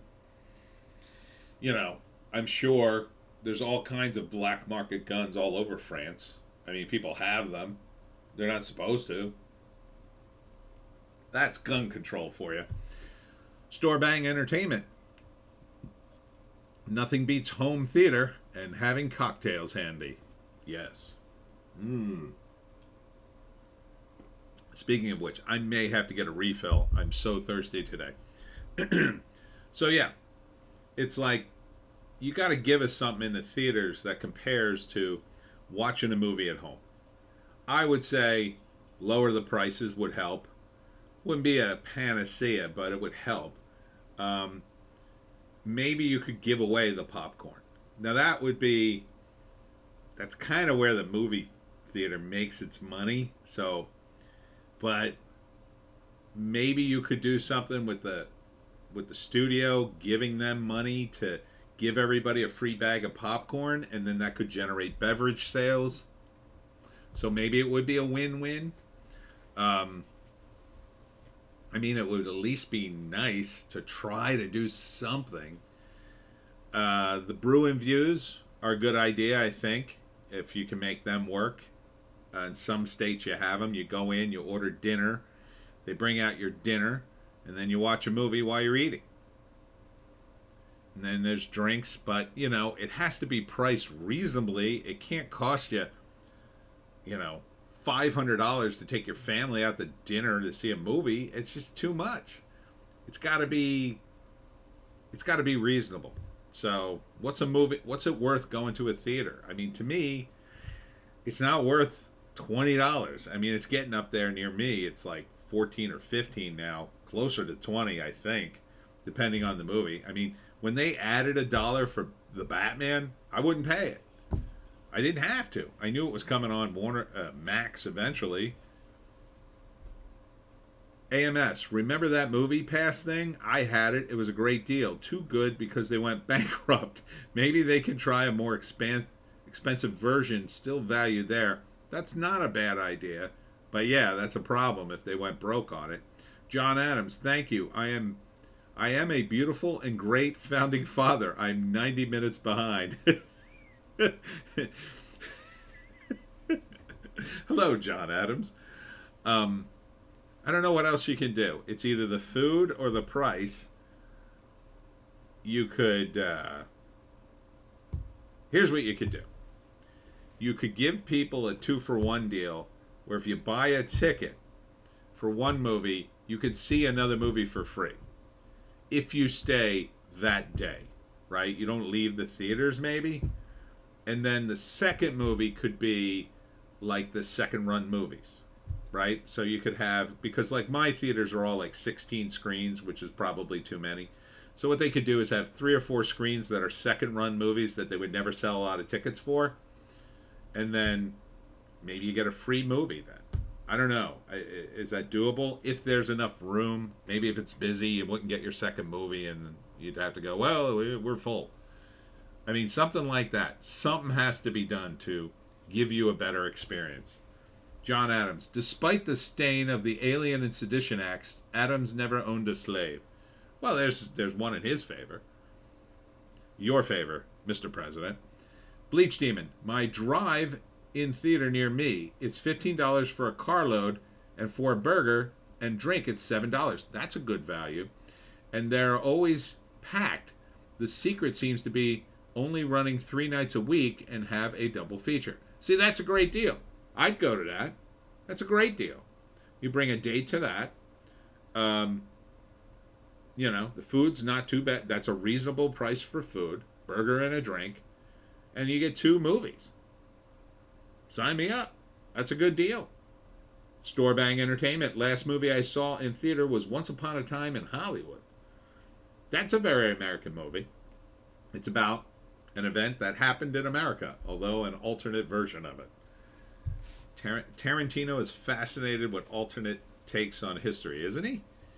All right, getting back to the list. Raging Bull, 29. Yes, absolutely. Deserves to be on the list. Wizard of Oz, yes, 28. Jaws, 27. Yes. To Be or Not to Be from 1942. Maybe? I think the characters are American in this, right? I think. I don't remember. I mean, I assume the Mel Brooks movie is a remake of this. I assume he was American in the movie. Well, it's Jack Benny. I assume he wasn't doing an accent, so probably yes. All About Eve, 1950. Yeah, that's pretty American. Some Like It Hot, yeah. 24. 23, Gone with the Wind, yes, very American. Takes place during the Civil War. 22, Chinatown, 1974, yes. Bleach Demon, Jack Benny plays a Polish theater owner. Oh, okay, so he's Polish.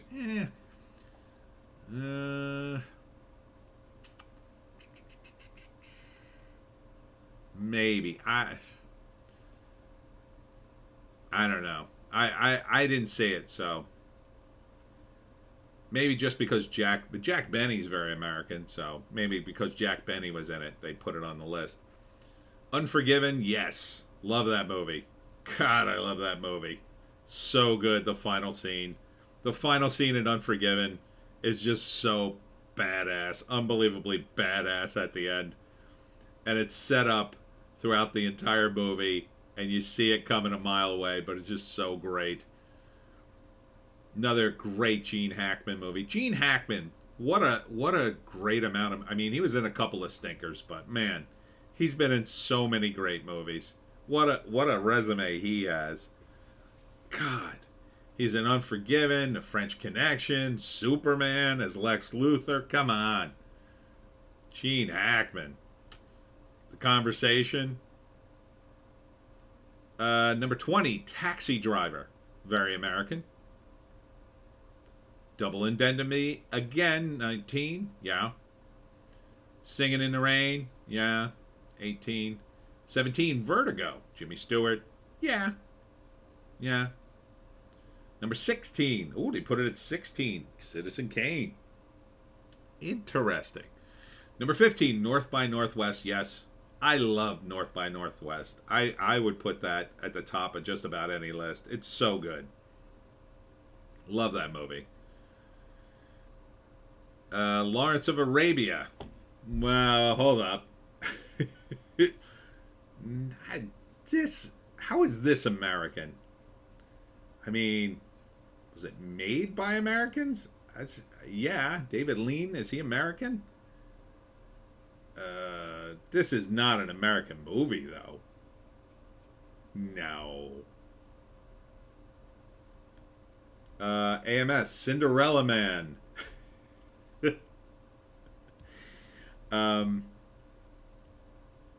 Lawrence of Arabia should be on this list. It's a fine movie, don't get me wrong, but I don't think this should be on the list. It's a very English movie, if anything. 2001, A Space Odyssey, 13. Ardent, Lawrence of Arabia, no. Right? I'm not crazy. There's nothing American about that. I'm trying to remember what's in the movie. I remember seeing it. I can't think of a single... I mean, I'm sure there's a couple of American soldiers in it at some point. But... Lawrence of Arabia? That is, like, out in left field. 2001 Space Odyssey. I mean, Americans are in it. It's about the space program to some extent, but I think it's way too high on the list. Sunset Boulevard, 1950. Yes. Yes, this is the one that starts with the character face down in the pool, I think. Dr. Strangelove, or How I Learned to Stop Worrying and Love the Bomb. Yes, 100%. 100%. This is an American movie. It's very American. It's a satire, but it's American. Bleach Demon, Empire of the Sun is more American than Lawrence of Arabia. Yeah, it's just crazy to be on the list. Man, that came out of nowhere. JC, Peter O'Toole is English, playing on an English historical figure. Yeah, there's like nothing American in that movie that I could think of. It's just crazy. All right, now we're in the top 10. Apocalypse Now. Yes, very American. Although, really, it's based after Heart of Darkness. But, still. City Lights, Charlie Chaplin. Yep, very American. Rear Window. Forgot about Rear Window. Mr. Smith Goes to Washington is probably the most Jimmy Stewart, I think, American film. But Rear Window's pretty American. I mean, it takes place in New York, so... JC, I always thought Strangelove was kind of overrated. Oh, I love that. I love that movie. Number 7, Psycho. Number 6, Casablanca. Number 5, It's a Wonderful Life. There we go. Very American. Number 4, Star Wars, A New Hope. Yeah, it's... I mean, in a very broad sense, but I don't really think it belongs on the list. Number 3, Goodfellas, yeah. Number 2, Godfather Part 2. And number 1, Godfather. So, 3 gangster movies at the top of the list on the IMDb. It's a little off. I think a Western should probably be at the top. What would be the most American Western? I mean, Dances with Wolves is very American. I mean, you know... I mean, even one of the Civil War movies. But there you have it. The IMDb always wacky. But Lawrence of Arabia, off with the list. So that's the American movies. Weird friggin' list. All right, wanted to get into a few stories from Hollywood. They didn't do Hollywoke Hot Take yesterday. Disney sued for discrimination against women. Dun, dun, dun. JC, Searchers, but that one's kind of overrated too. That was on one of the other lists. Bleach Demon, Gran Torino would be better than Lawrence. Yes, Gran Torino is very American. Even Cry Macho would be more American, but I wouldn't put that on any list. Quite frankly, it didn't look great. It was a one sort of failed Clint Eastwood movie. Every Which Way But Loose, I'd put that. I liked those movies. They were fun. Disney sued for discrimination, eh? Ardent, Gran Torino was awesome. Really was. Former and current female employees in California have accused the company of systematically underpaying them. Whoopsie. Whoopsie. Now, this is from RT, so take it with a grain of salt. But I find this freaking hilarious, if this is true, that they're being sued for that the wokest company, the wokest studio, and I think we could all agree Disney is the wokest studio. Ardent, Clyde, Left Turn, thank you. AMS, Wild Wild West, most authentic Western ever. The TV show was great. Movie, not so much. Silverado, that was pretty good. Kevin Costner. Even The Postman. I mean, that took place in post-war or post-apocalyptic America. But that Disney would get sued for something like this shows you, that it's all their DEI crap. Number one, doesn't work. Or number two is a facade. It's got to be one or the other. You do all this woke crap and then you still get sued by women for not paying them enough? How does that even happen? I mean, you got other companies out there. That's not happening to them. How is it happening to Disney, the wokest of the woke? JC, Bonnie and Clyde would have been good. Ooh, yeah, that's a good one. Yeah. Any of the Al Capone movies. I mean, Untouchables. That's from the same kind of era. So the original Bonnie and Clyde with Warren Beatty. The Untouchables would be great. The Kevin Costner one. And Sean Connery. AMS, No Country for Old Men. Modern Western. Yeah. Yeah, it's just a good movie. And it's very American.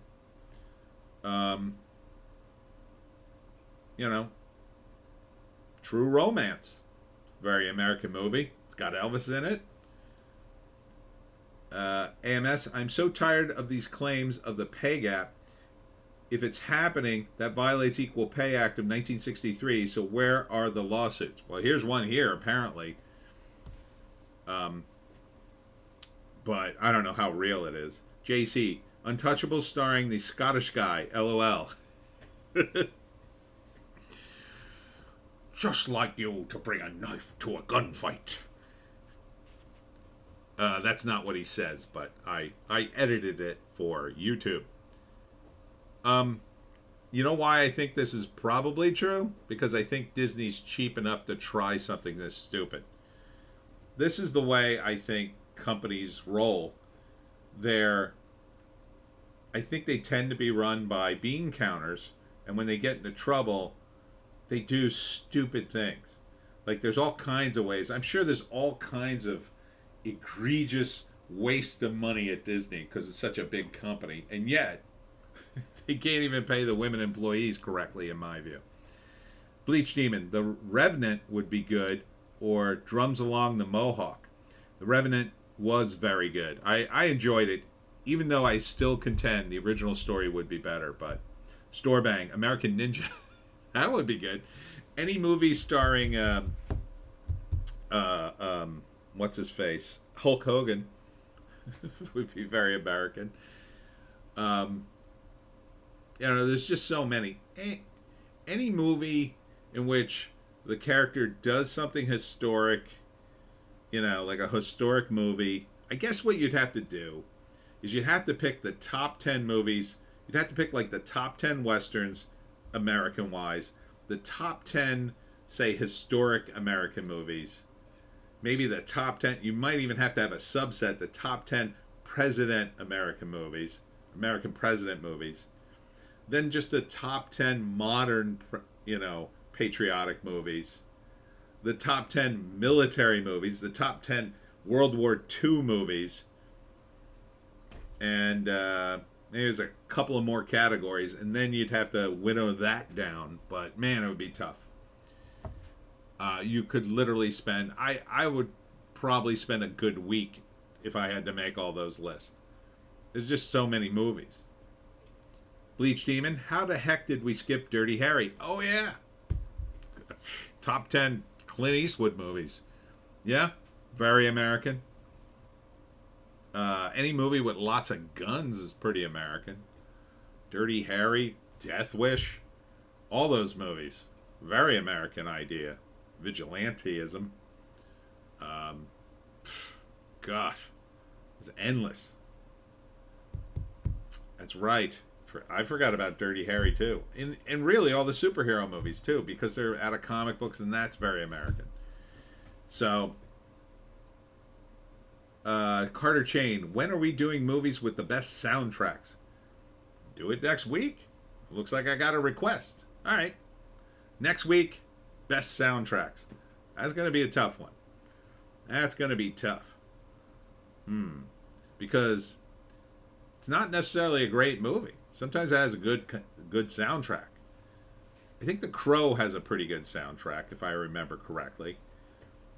And then there's that 90s movie that got touted with Bridget Fonda and Matt Dillon. I think it was called was it called Singles or something? That I think had a good soundtrack. You got movies like Amadeus. Yeah. That's both a good movie and a good soundtrack, but good being relative to what kind of music you like. And then you got all the movies that are just about the musicians, like Johnny Cash and the Tina Turner movie and the Whitney Houston movie, which didn't do well. And you even got, the recent Little Mermaid. I'm sure the soundtrack is doing okay because Halle Bailey is very popular.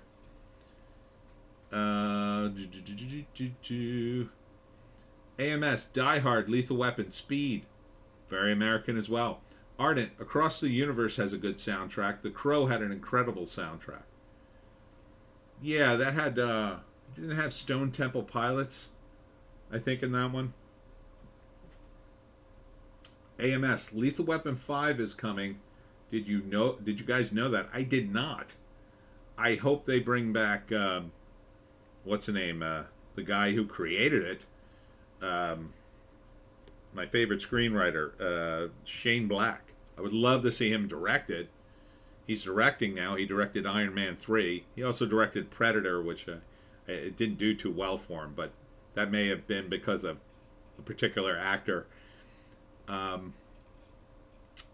Ardent, Reality Bites, Star Wars, Forrest Gump.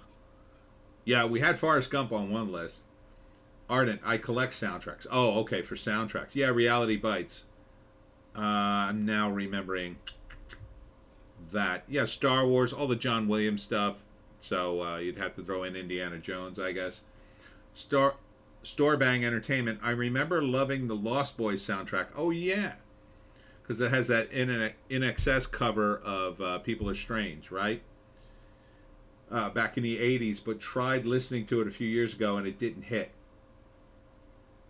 Bleach Demon, Gettysburg soundtrack sends shivers down my spine. Really? What's the music in that? I mean, wouldn't that be all like old timey? Or you'd make it a joke.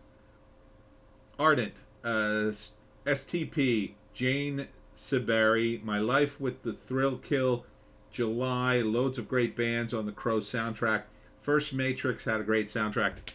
Now I remember my favorite soundtrack of all time, Repo Man. Repo Man has a great punky soundtrack. Great soundtrack. That's going to be on the top of my list. I play the Repo Man soundtrack. I celebrate the entire, I think every cut on that album. Yeah. Do, do, do, do, do. AMS, I love Shane Black, but Predator was such a misfire. I couldn't believe it. He actually thought that film was scary, disturbing miss. But Kiss Kiss Bang Bang might be my favorite comedy. That is a great film. It's so underrated. I don't know why that movie didn't do well in the States. It did well in Europe, but for some reason it didn't do well here. And no one, I tell people about that movie all day long when I talk film. JEC, Train Spotting soundtrack was big in the 90s. Yeah, that's a good one. JEC, Fear and Loathing soundtrack was good. Yep, it would be, because Hunter S. Thompson had good taste in music for his era. Bleach Demon, amusingly not a joke about Gettysburg, just a great mix of reinterpretation of old songs and visuals. Oh, okay. JC, Iggy Pop did the theme for Repo Man. I know, and it's great. He's great. He really is talented. So, yeah.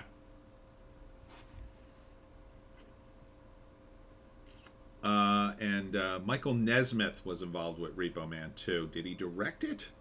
Or did he produce it? I think he produced it. Let's look it up on the IMDb. If you haven't seen Repo Man, what's wrong with you? No, I think he was a producer.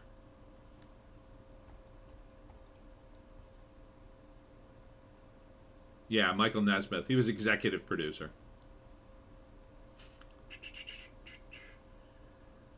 Carter, LOL, I really opened a can of worms with the soundtrack suggestion. No, this is a good suggestion. So next week, we're going to do best soundtracks. JC, Raw Power's my favorite album. Saw him a few years ago. He could still rock. Love Repo Man. Yeah, I saw the last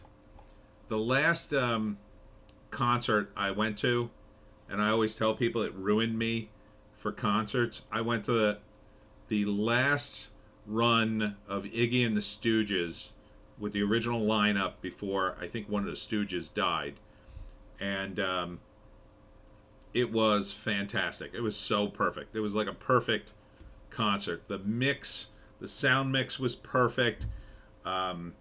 I saw it at the Electric Factory. There was a bar. We actually got seats there. We hung out. We could sit at the bar, listen to the concert, see the stage.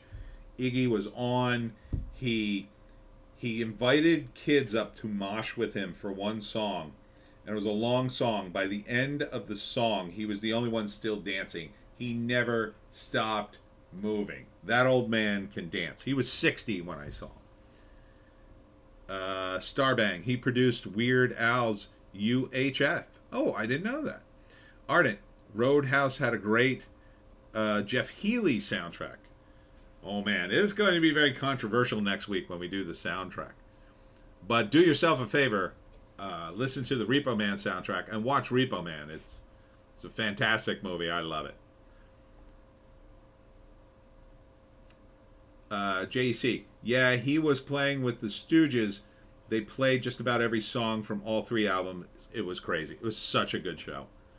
Such a good show.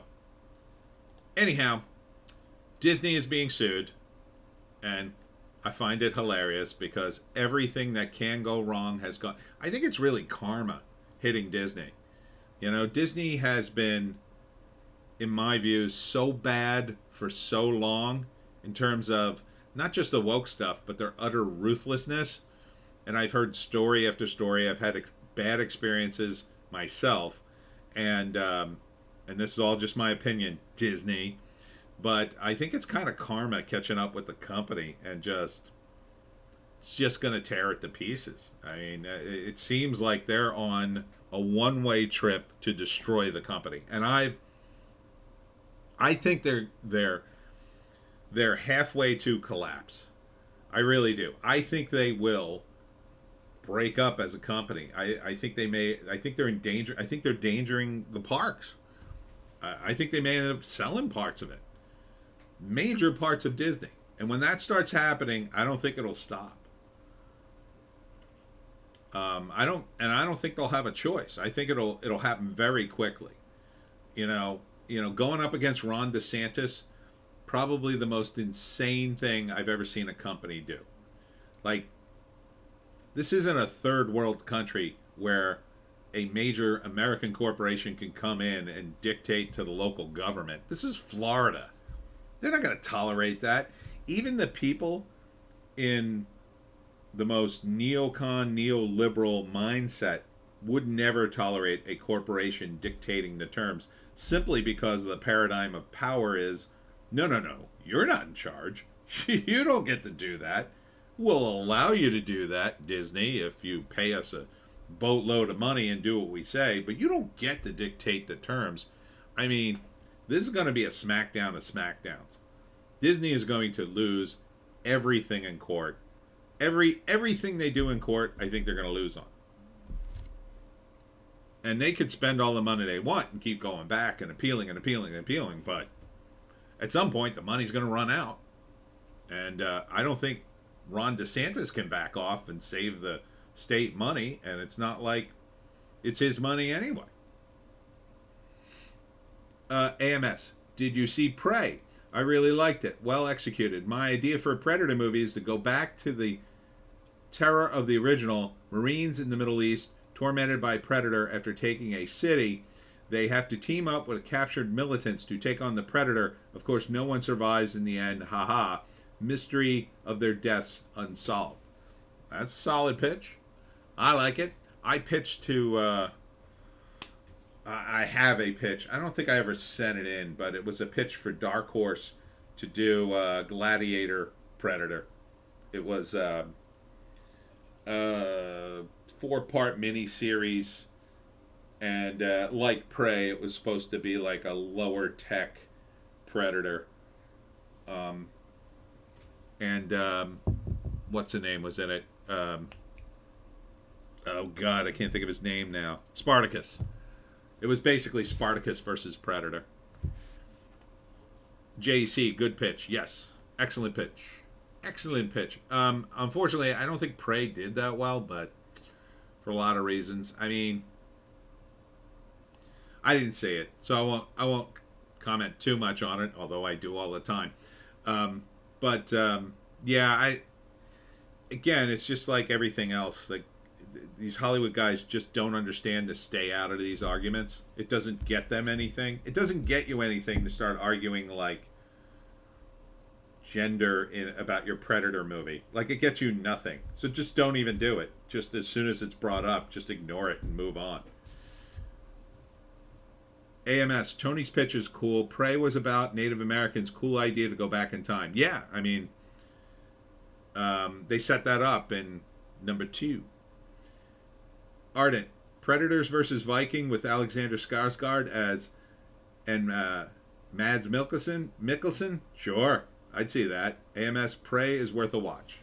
Perhaps it is. I will check it out if I get around to it. I still want to watch Shane Black's Predator, but I don't even know where that's. I'm sure it's on something. Over at the Wrap. 3.8 magnitude earthquake rattles Malibu early Sunday morning. But that's not the story I wanted to talk about. It's this one. Christopher from The Sopranos says, bigots and homophobes. He wants to forbid bigots and homophobes from watching The Sopranos or any of his work. Thank you, Supreme Court, for allowing me to discriminate and exclude those who I don't agree with, the actor writes on Instagram. I mean, I don't think he's serious, but it's kind of like stupid, right? It's like a stupid take. And everybody's doing this now. Like, there's some doctor who said, oh, thank you, Supreme Court. I can now discriminate against my patients. And if you're a Trump supporter, I'm not going to treat you. Like, I can't think of anything more illegal and immoral than doing that, but okay. Let's see if that helps your career. Um, but yeah, this is just like bizarre. It's like, okay, you're woke, we get it. Don't worry, you're still working for now until they cancel you. Until they cancel you, but okay. Going over to Deadline. JC, everyone on The Sopranos was a bigot, basically. Yeah, I mean, I did research on the mafia for a few years, and they're not choir boys. They have very strong opinions about race, I'll say. Nothing ruined the Sopranos more than the Many Saints of Newark. What an absolute ridiculous expenditure of money. There's a scene in it that the whole movie is tries to be framed around this race riot, and you would expect mob guys to be like, you know, not really sympathetic, I'll say, to what happened during the riots, but they tried to make it like this grand moment that the mob guys would even care about, and it just was the dumbest thing I've ever seen. It really was. AMS, Michael's take is annoying if true, like Peter Dinklage suggesting dwarves don't deserve jobs. I guess he's the last one. Sanctimonious D-bag. Yeah, AMS said that. He had a weird take that now they're changing Snow White and the Seven Dwarves and they're removing the dwarves or something. It's like, you know, dwarves aren't supposed to be humans technically. They're not. They're supposed to be dwarves like the mythical creatures, the dwarves, like dwarves and elves. They're not supposed to be like dwarves like, oh, here are 7 tiny humans. I don't know why he said that. I mean, you know, everybody likes Peter Dinklage. He's worked. You know, they like seeing him and stuff. He happens to be a little guy.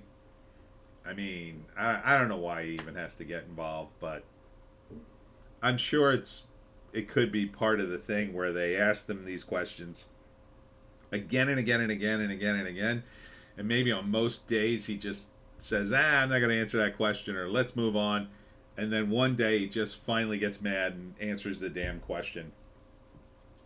And then at that moment, they repeat that quote again and again and again and again. But who knows? A lot of these actors are just very sanctimonious. And then the strategy is, and this isn't a bad strategy, and it worked for many, many decades. The strategy is do and say what's popular, right? You want to do and say the popular thing so people like you, and then you're going to sell more tickets, and then you're going to get more work. And I mean, I understand that thinking. And for many decades, it's worked.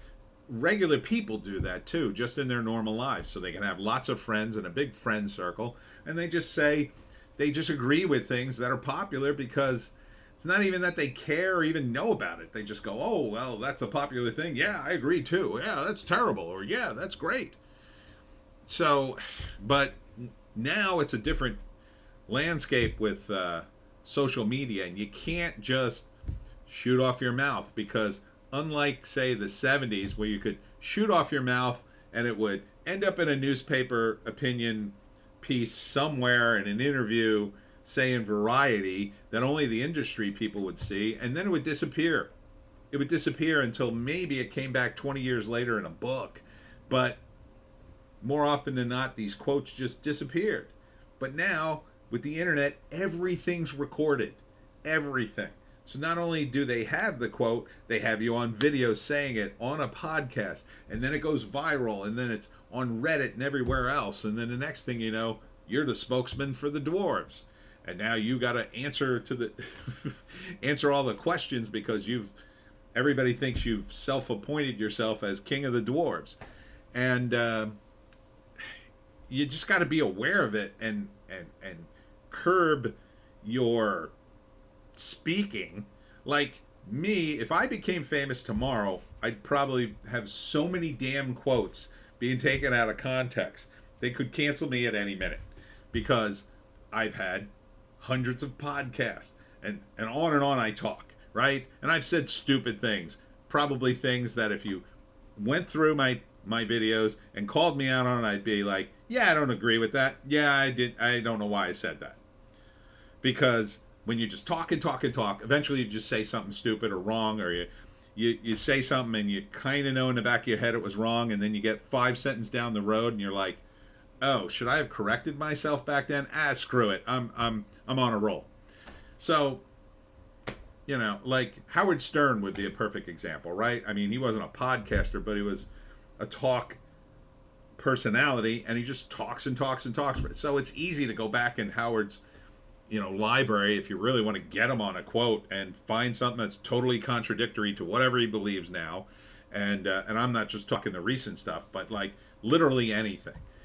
So at some point, hopefully society will just move past that, and then celebrities might just understand when you become as famous as someone like Peter Dinklage, maybe it's not a great idea to go on a podcast unless you treat it like the old stars used to treat going on Johnny Carson.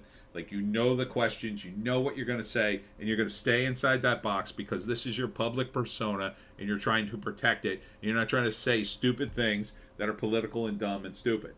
About the only guy who's still sort of doing that is like Chris Pratt, right? Chris Pratt, he seems to have really good self-control in terms of what he says. He's not always shooting his mouth off. He's not talking about politics. He's very reserved. And when something comes out about him that's negative, it's from somebody else. It's not from him. It's them interpreting something he said or did negatively. But often you go and look at the quote or what he said and did, and it's just, well, he put up a cross for church, or he wore a t-shirt.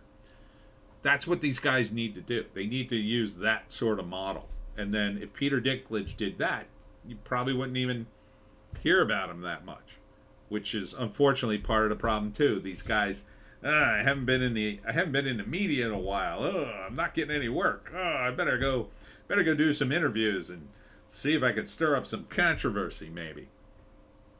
Anyhow, sorry, I was ranting. Store bang, but he's a midget, not a dwarf. That is the improper term, store bang. It is little D-bag. No, it's little person, I guess. I don't even know. Yeah, he's I don't know. I don't know why he cares. Again, it's a fiction, right? Snow White is a classic I mean, it's not even like a good one. Like, if you go back and say, well, in this movie they're using a little person and they're humiliating him, maybe you'd have a case. But AMS, what were you just talking about, Tony? Is why I'm afraid to do a podcast, YouTube channel, etc. Sad and makes me a little resentful, but whatever. Self-censorship makes me feel like a covert agent. Yeah, but like the way I look at it is, if they're gonna get you, just let them get you and ignore them. Because when they go to cancel you, especially now, we're finally at the point where it's like everybody's almost numb to it. The kind of stuff you have to say to get canceled now is so high level. Like, you have to do like Roseanne Barr levels of canceling. Like the other day, she said that she made this joke about the big H, and so they like nailed her to the wall for it. But it was a joke, and she's Jewish anyway, so she's allowed to make jokes about horrible things that happened in World War II, in case you don't know it. And so they can't, and like what she said that initially got her canceled was much worse, I would say. And now it's like it didn't even rise to that level. So like, she's uncancelable. Uncancelable. You can't cancel her. So that's the strategy I employ. I would just ignore it. Oh, this podcast came out where Tony said this, and I'll just be like, yeah, I said lots of things on my podcast. Go F yourself. And then what are they going to do? Well, is that true? Yeah, go back and look. I made hundreds of videos.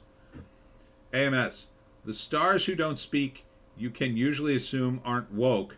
Do we really think Wahlberg is down with all this stuff? I heard Cruz is conservative. as is Downey. Well, let's say Wahlberg definitely is, or at least he's on the new wave of guys who are going to be. See, my theory is it's all going to start to switch to trad religious stuff, go back to the old school. So some of these guys I think are making the move over, especially I'll say white males, because that's might be where all the work is, because it's more traditional. And but Wahlberg, I guess, has a history of being more religious and trad to begin with. So okay. Tom Cruise, I kind of doubt it. I mean, the rumor's always been about him that he's gay, but and not that I'm saying that. I'm not saying that. Tom, please don't sue me. But I don't know. I don't know if he's conservative, but I would definitely say he's smart, because he doesn't seem to be very political, other than what he does with his I'll say religion, maybe. And then Downey, really conservative? I don't know. He said something super woke the other day. I can't remember it. I don't know. I don't know if Downey's conservative. Never really seen much evidence either way from him, but I think he leans a little more woke, or he may be just playing the Hollywood game. JC, what happened in World War II? JC, you know I can't say that stuff on YouTube without getting I don't know, a strike or whatever. Who knows? Can't even say the bad guys from Germany, I guess. I don't know. I don't know what the rules are anymore. Carter Chain, Wahlberg is a huge Catholic. Yeah, I've heard. But, you know, back in the... I remember Wahlberg back in the day when he was a bad boy in a boy band. So, but, I mean, he's older now, so... AMS, as an atheist, I don't hate religion and see the utility of it. As someone living in LA, these mofos need Jesus. LOL. Yeah, I mean, like, at this point, going religious would be a step up for these people because they're so whacked out. You know? It's like, it's one thing to be, okay, I'm not religious. It's another thing to be so not religious that you're unmoored from any moral compass and doing and supporting wacky things. And that's where we are with a lot of people. It's like they've been given the hall pass. Okay, you don't have to be religious anymore. Like, literally no one cares about that. And in fact, it's very popular to not be religious. And then some people are like, hooray, I could be a complete degenerate. And like, you're just standing on the sidelines going, well, that's not what we said. Not to be a complete degenerate. Oh, it doesn't matter. There's no hell. I might as well be a complete degenerate. No, that's not what we're saying. Maybe have a moral compass. Why? There's no hell. Hooray! So, we kind of uncorked a genie here and maybe got to stuff part of it back in the bottle. AMS, your theory is interesting about religion making a comeback. People are definitely lost and leading structureless lives. Yeah, it all comes back. Religion tends to come back when the economy goes to hell. And then everybody finds religion. Storebang. Evidently, there are a lot of closeted conservatives in Hollywood, and they keep it very close to the chest. I believe that is true. On the libertarian side, there's Vince Vaughn and Drew Carey. So they keep it very down low, my understanding. JC, it was his brother that was in the boy band. Oh, I thought it was him. Huh. Bleach Demon, on Downey, I get the impression he's apolitical from some of the interviews. Good. I mean, that's way I would want to be if I was in his position. Just like, I don't want to talk about politics, and just move on. Like, that's not my realm. I'm here to talk about my movie or whatever I'm working on. I'm not here to like say the president's doing wrong and is a corrupt a-hole. You know. And again, actors are very emotional. They're paid to emote, and they get caught up in things, and some of it's not their fault, but some of it is because they should know that they do get caught up in this stuff. So I know some actors, and some of them are very grounded, but some of them are flighty as F. And then when you're unmoored from religion and you don't have family and you're just hedonistically sating one urge after another, you kind of go off the rails. JC, Marky Mark in the Funky Bunch was his brother in the New Kids on the Block. Oh, I thought it was him. I thought he was Marky Mark. Because his name is Mark. Is his brother's name Mark? Where's his brother then? Is he dead? I gotta get JEC on my research. He knows these things. Anyhow, getting on to Deadline. See what's going on here. More on the Dial of Destiny and the strike, which I talked about. Looks like the SAG strike. They're extending contract negotiations till July 12th. JC, he's Marky Mark. His brother was a New Kid on the Block. That's what I thought. Storebang, Donnie Wahlberg. Okay. The New Kids on the Block. Oh, okay. So Wahlberg was in the Funky Bunch, and Donnie was in New Kids on the Block. I thought they were the same guy. They kind of blurred together for me. I mean, I didn't always think that. I'm sure I knew the difference back in the 80s, but now it's just all blur. That's what happens when you get older. It's like your memories start to like sort of collapse into one another because you don't remember the details, and then you're kind of just like putting it all together. Yeah, I remember I went to go see the Terminator with Sly Stallone, and we went there in a gas guzzling car, and we ate nothing but American flags, and Hulk Hogan was our driver.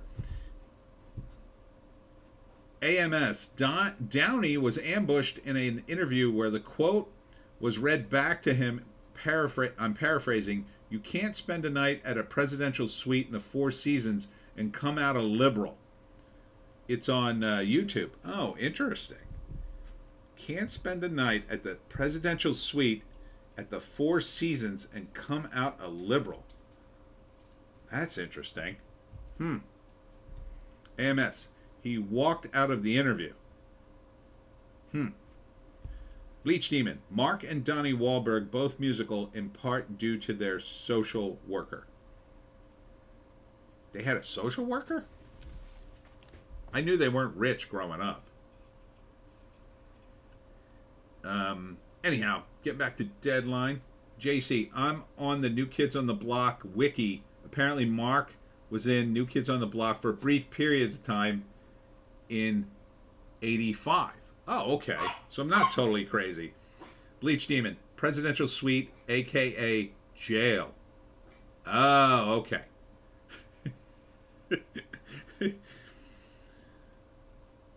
So that's code for jail? The presidential suite at the Four Seasons. Interesting. I never heard that one. And I researched mafia stuff. Oh, the mafia guys don't talk about it that way.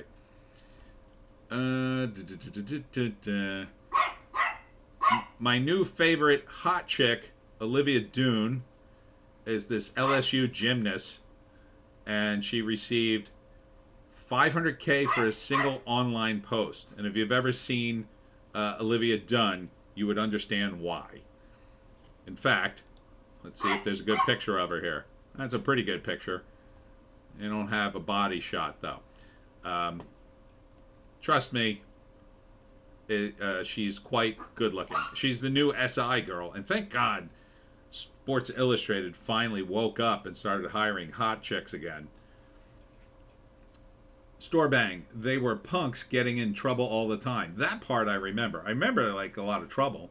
Ardent, the Wahlbergs are burger men now. Yes, I bought the, Wahlburgers. They're okay. A little pricey. You're just paying for the novelty of it, really. AMS, Wahlberg went to jail for blinding an Asian liquor store owner after hitting him with a stick. Ooh, pretty sick. Maybe everyone deserves a second chance. Which one went to jail, though? Donnie or Mark? I think I'm thinking Donnie did. Uh, One Piece Japanese anime voice actors set to reprise roles in Netflix live-action series adaptation. Well, that's kind of cool. I hear though this is not going to be a good adaptation. The rumblings coming from the weebs are not good on the One Piece adaptation, but they're vowing not to release this thing without the permission of the creator. So maybe. Ardent Mark. Oh, it was Mark. Bleach Demon. I knew the friend of the Wahlberg social worker. No details, but I was pointed to the new paper articles. Kind of weird inside knowledge. Yeah, that's weird. JC. Mark went to jail. Bleach Demon. Donnie. AMS. No, Mark went to jail. Get your Wahlberg straight, everybody. Storebang. Man, if I could get 1,000th of that for my videos, I'd be very happy. Dune. Yeah. JC. Netflix. One Piece looks like ass. That's what everybody's saying. Bleach Demon. Donnie to Juvie, but not for that, just overnight. Okay. So they both went. They both did some time. Let's see. A lot of people dying. Rick Froberg dies. Guitarist for San Diego's Drive Like Jehu was 55. Frank Field dies. Meteorologist on New York television for more than 40 years was 100. Well, that's a good run. The other guy, though, 55. Too young, says the 57-year-old. JC. Whole point of anime is the animation. Live-action remakes of them are stupid. I mean, I think they had a chance with Cowboy Bebop if they had done it right, because it is such a good anime and it was very cinematic, but they blew it. Ardent, Reed, Dune Body, Gymnast, Nuff said. Yeah. So kudos to Sports Illustrated for finally getting it right. All right, moving on to Bounding into Comics. Why did I want to look at this? Oh, right. I don't want to get into Indiana Jones again, but I thought this headline was hilarious. Harrison Ford claims Phoebe Waller-Bridge's character teaches Indiana Jones how to love, laugh, and live again. This is the worst headline ever I think I could see for a Harrison Ford classic character movie. Joan, I hear you scrambling back there. Come here. Come here. Come sit. Everybody wants to see you. Oh, you're such a bad dog. Come here. Come here. Oh, Truffle will come. Truffle's a good dog. Oh, look at that. Good dog, Truffle.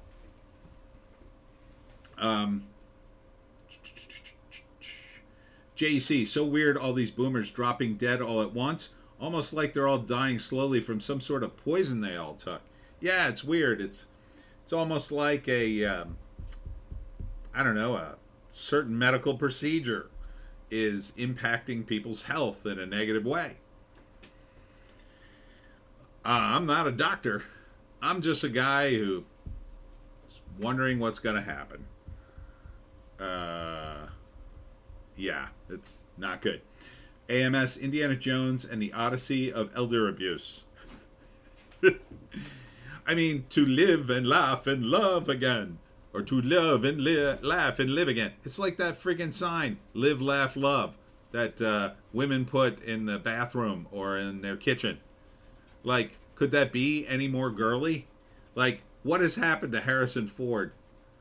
He is he losing it?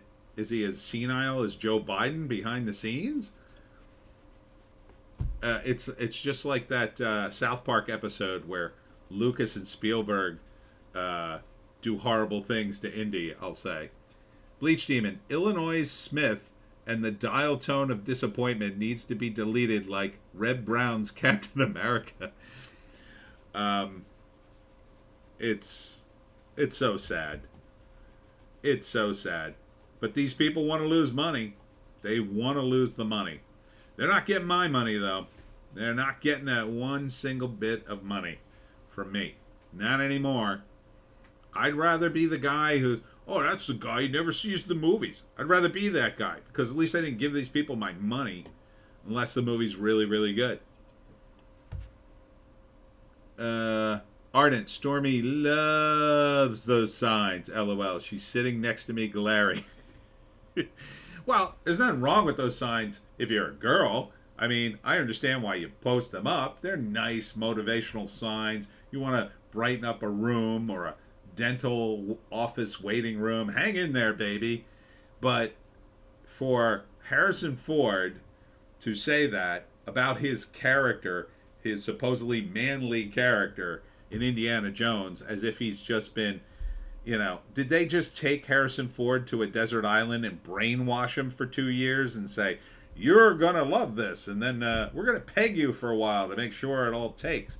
Like, what has happened to Harrison Ford? Is he just old? Is he just going on, I want a big pile of money. I'll say whatever you want. AMS, I won't watch Indy 5. It'll never succeed financially with a $300 million production budget, plus marketing and whatever that is. Take time off and just reboot it with a young Indy. I'm okay with that. Well, they want to if you'll accept Phoebe Waller-Bridge as the new Indy, I guess, but they need to shelve it for a while. I mean, look, Indiana Jones was already a shadow of a shadow of a shadow of a shadow. He was based on the pulp novels from the 40s and 50s that Steven Spielberg grew up on, and he loves those. So if you're really going to do it, you don't need Indiana Jones. You can just pick one of them and license them. You can just or you can just do a new guy. It's just like him.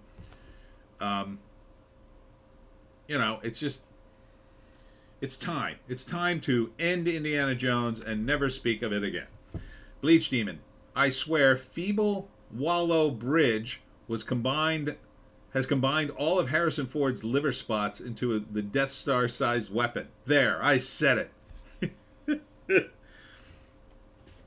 Ugh, she's awful. How a journalist finally tracked down the elusive con queen of Hollywood. From the Hollywood Reporter. Okay. Oh, con queen. I thought it was Comic Con, but apparently it's a con artist queen. I forget that normal people, when they hear con, they think of a scam, not a comic book con. AMS, Brendan Fraser's The Mummy is underrated. I love the Rick O'Connell character. I wouldn't mind a reboot of that either. I think they're going to make another sequel. There's been rumors about that for a while. And they probably should. I mean, he could lose the weight. I think he's in the process of losing the weight. He can get in shape enough that they could do it, and then bring in a younger actor as his son or something, and bring in all the old guys and have him do one final movie, and then you could continue it with his son. That would be the way to do it. If they try to woke it up, it'll be woke-tarded and stupid, and it'll be another Indiana Jones. In fact, I wouldn't be surprised if that's exactly what happens. But, I don't know. Who owns the rights? It's not Disney, right? I think that's... who owns The Mummy? Let's find out.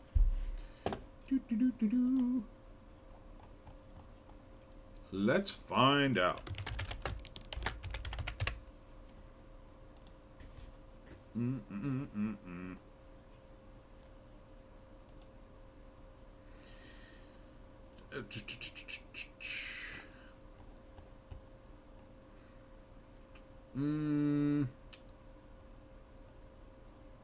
Probably the wrong place to go to look for The Mummy. Let me try. Wikipedia will have it. Unless somebody beats me to it. Oh, come on. Mummy movie. AV Club, Curse of the Mummy. How do you screw me on this Ecosio search engine? I got Wikipedia right here. Here's your Mummy movie Wikipedia. Somebody's going to beat me to it. Universal? I don't think it was Universal, though. God, I got to go to Wikipedia to do this now. Thanks a lot, Internet. Wikipedia.org. I mean, 1999 film. How hard was that? Directed by Stephen Sommers. Oh, it is a remake of 1939 film, 32 film. So that must be Universal then. Huh. I had no idea it was supposed to be a remake of it. Well, that's cool. Yeah, it is Universal. There it is. Note that it was 125 minutes. That's a little long still. It cost $80 million, and the box office was $416 million. That's a profitable movie, right? So you spent $80 million making it. Maybe you spent $80 million promoting it, but that's still a hefty profit.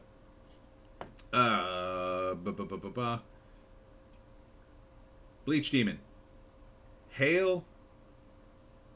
Did you say Hail or Hell? Hell, Sean Patrick Flannery played young Indiana Jones, would be just about the right age to play Cold War Indy. Yeah, I could see it. AMS, I'm guessing Universal. Correct. Yeah, young Indy, I mean, they blew it. Look, Indiana Jones, they should just put aside, call it a day, and maybe you bring it back 20 years from now, but there's just no reason to bring it back now. Other than to go, oh, we want more money. We're bringing back young Indiana Jones, and now this time he'll be politically correct and have a sidekick who checks off all the boxes. He's disabled and he's gay and he's a person of color, so you'll like it. Like, I wouldn't want them to reboot it now. Disney is in a bad place. I don't want Disney to do anything other than go out of business at this point. There's nothing good coming out of Disney that I see. Really, I mean, the Marvel universe looks effed. Looks effed. Star Wars is dead. Just close. Just close and let other movie companies have a shot for a few years. Let's see. Yeah, Secret Invasion is doing terrible, too, by the way. Not doing well at all. Although they're trying to spin it like it is. Secret Invasion director Ali Selim on handing off Nick Fury to the Marvels and how current events color the series. Yeah, not enough current day politics in MCU, right? Oh, we're all so thirsty for your commentary in the MCU on current events, because that worked so well before. It didn't drive the fan base away to hate you and openly mock you on YouTube 24/7. Oh no, they embrace you and love you for it. These people are so out of touch. Do they watch YouTube at all? Do they ever turn it on? Do they know it exists?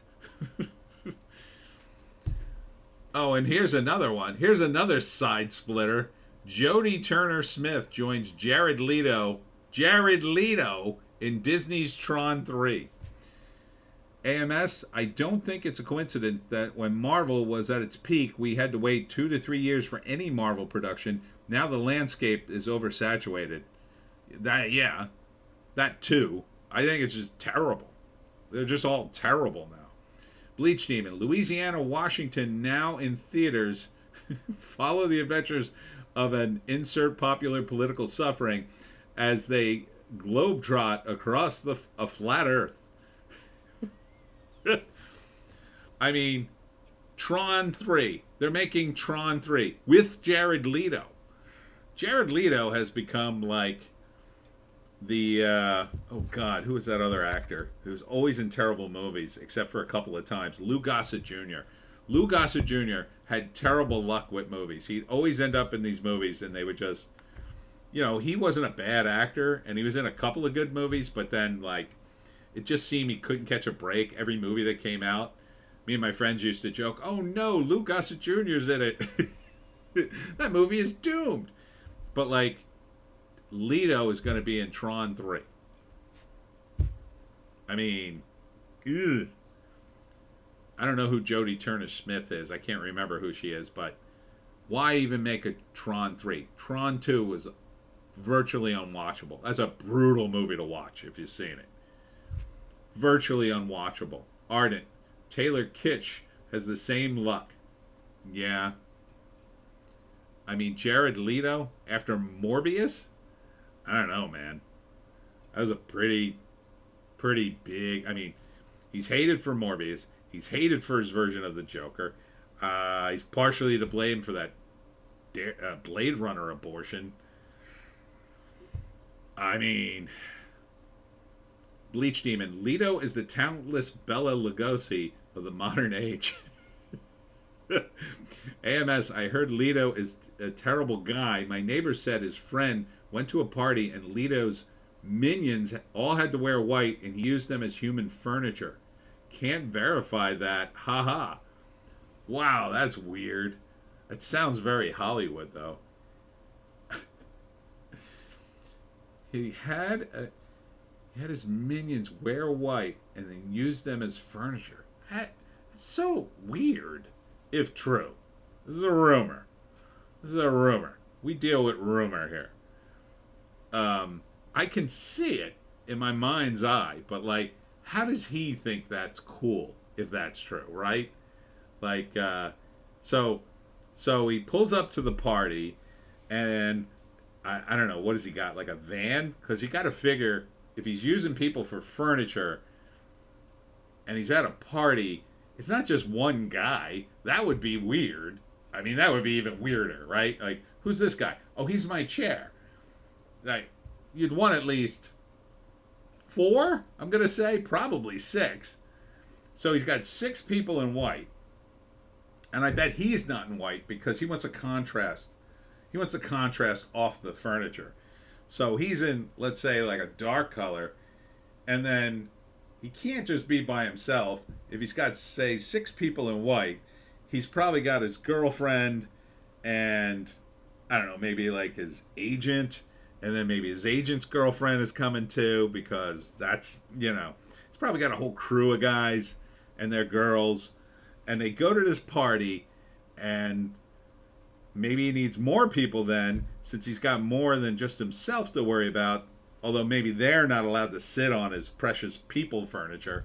But let's say he's got 8 people. So he pulls up to this party in like 4 SUVs, and they all get out, and it's just like, hey, we're here for the party. Now, do the furniture get to eat? Or do they have to, or they're like working? No, don't feed the furniture. The furniture don't get drinks. I don't want my couch drunk. I have to sit on that. Oh no, I've spilled a drink on my furniture. Go change your shirt and then come back here in another white shirt. There's more shirts in the car. Throw that one away.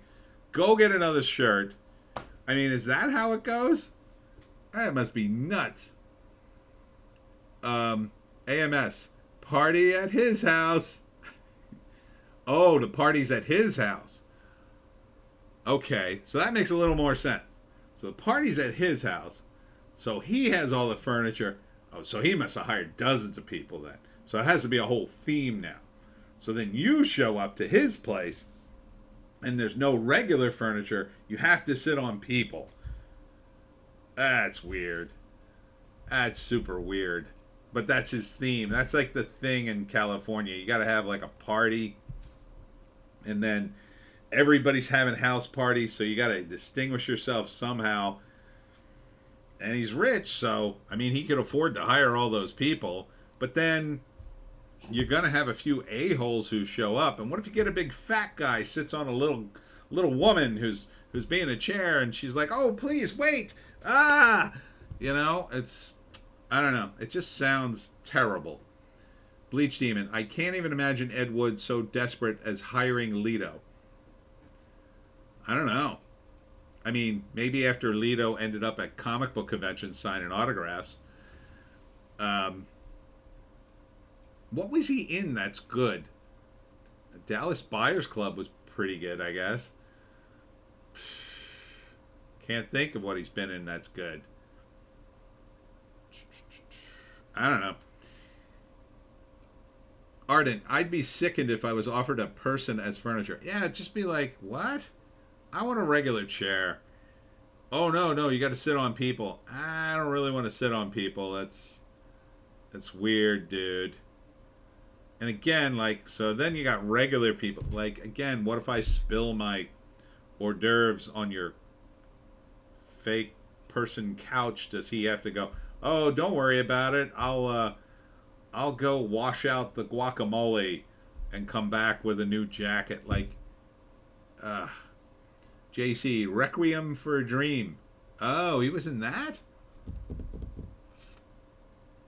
Okay. It's the one with Jennifer Connelly, right?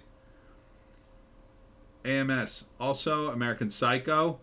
Oh, right. I remember him in that. But he had a tiny role. But yeah, mostly misses. How did he get famous? It's weird. Throwing parties, maybe. Throwing weird parties. People remember him. AMS. I think the furniture was just for him. But I love that we ran with this rumor and really played it. Oh, wait a minute. It was just for him. What a D-bag. Like, okay, so I go to this party, and there's Jared, and I'm like, oh, I got invited to a Jared Leto party. Maybe I could sell him on the screenplay. He's got lots of money. So I go to the party, and I dressed up, and I don't have a date, because I never have a date. And then I get there, and where's Jared? Oh, he's over there. And I look, and he's sitting on a bunch of dudes. And I'm like, is he performing? What is he doing? No, that's his furniture. Who's the furniture? That's the guys are the furniture? Yeah, that's his thing. He's sitting on guys. Or is he sitting on guys? Is he sitting on girls?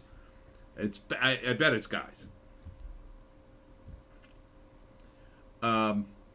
JC, he runs a cult apparently. Oh, that would explain a lot. Store Bang. He's like the photographer guy in the Love Boat. Bad luck on every show he's been on. So, it's kind of a culty thing. Oh, okay. Yeah, I wouldn't sell him on a script then, because then he'd be like, well, the script sounds like a good idea, but, you have to come to our thing on Thursday. And I'd be like, well, what's that? Oh, well, I don't know. We sit around and, like, talk about our feelings or whatever his cult is, and then I'd be like, oh, yeah, I guess. And then it would get weird, I guess. I don't do weird too well. I'm too much of a comedian. I'm too busy, like, I'd be the guy that would go, hey, look at that. He's sitting on dudes. What is this? Like, did he run out of money for chairs or something? And then, like, people go, oh, no, he did that on purpose. Don't make that joke. Bleach Demon. Hi, I'm Steve. I'll be your sofa this evening. Good to meet you, Steve. Please don't talk to the furniture.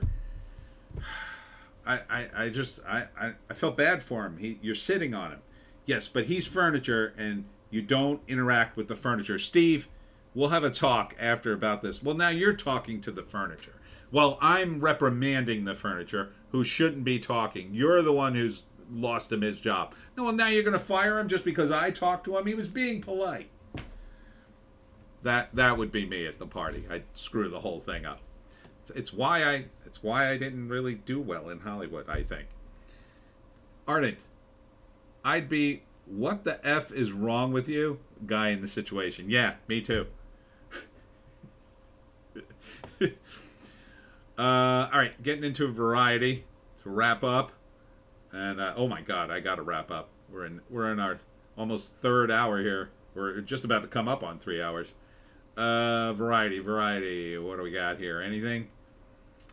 From Taylor Swift to Pearl Jam, the Bear producers on how they crafted season 2's sizzling soundtrack. Soundtrack, but that's a TV show. Ewan McGregor admits he used to show his kids the toilet scene from Trainspotting just for a laugh. It is a pretty funny scene. Alan Arkin is dead, if you haven't heard. That was very sad. I'll always remember him in The In-Laws. This was his greatest role ever.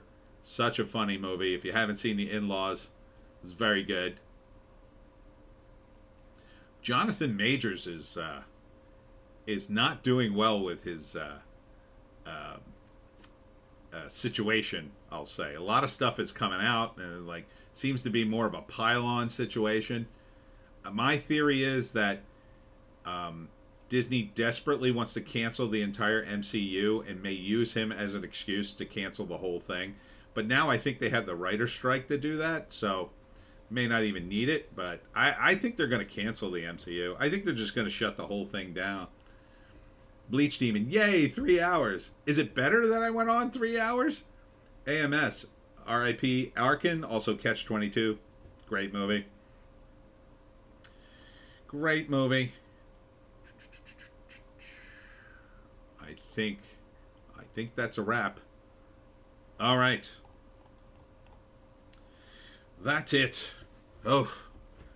Okay. So let's wind it down and wrap up. So any final thoughts?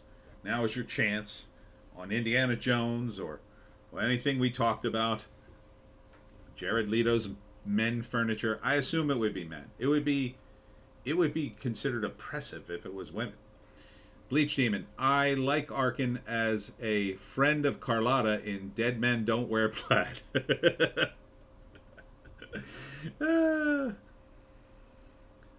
I really hope I'm gonna start some internet searches to find out if that Jared Leto rumor is true. It sounds like something a Hollywood actor would do for clout.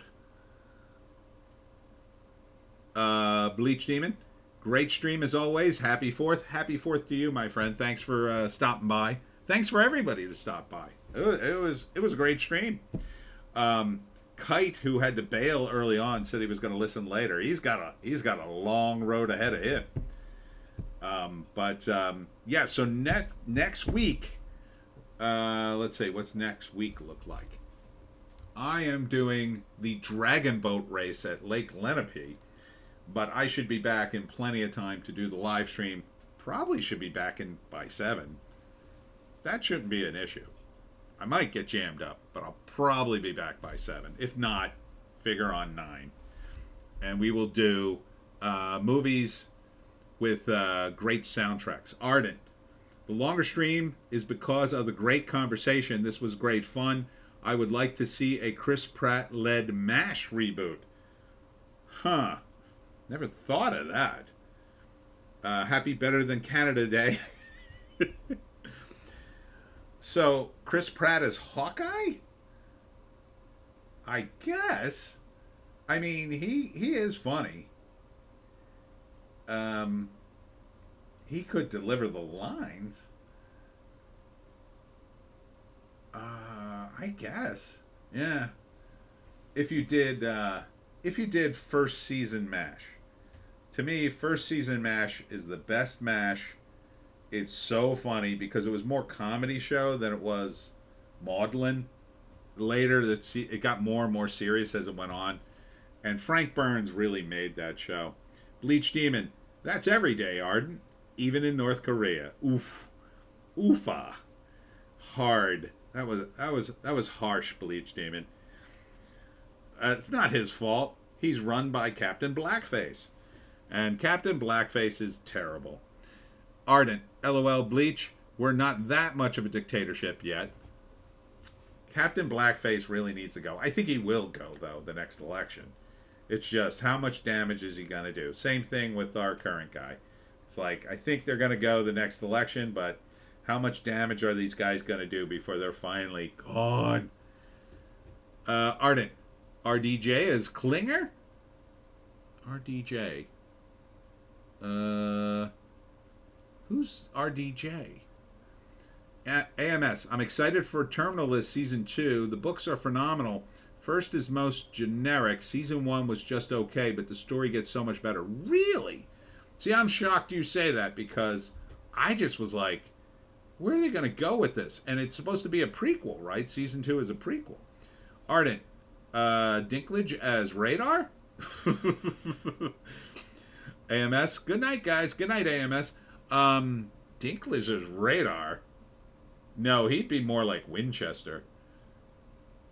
Ardent. Robert Downey Jr. Oh, yeah. Well, he's good in everything, but he would be good as later Hawkeye. Not necessarily funny Hawkeye, but like dramatic Hawkeye. He could do both, really. Yeah. AMS, no. Season 2 continues story. Oh, okay. That's better. Ardent later. Carter Chain, stop. Do not touch MASH. AMS, read the books. Reading? But that's for nerds. I never have time to read. I'm still trying to read Pirates of New Jersey and South Jersey Towns. The South Jersey Towns really good, by the way. But they're not like storybooks. It's so hard for me to read. I have no time. Always scrambling for money. Good night, everybody. I'm going to wrap it here. Bleach Demon, I'd like to see RDJ as Major Burns. Oh, wow. Is Frank Burns? Frank Burns eats worms. He could do it. I mean, he's that good of an actor. I'm trying to think who else. Arden. Anyway, have a good night. Good night. Oh, God. Who else would be a great...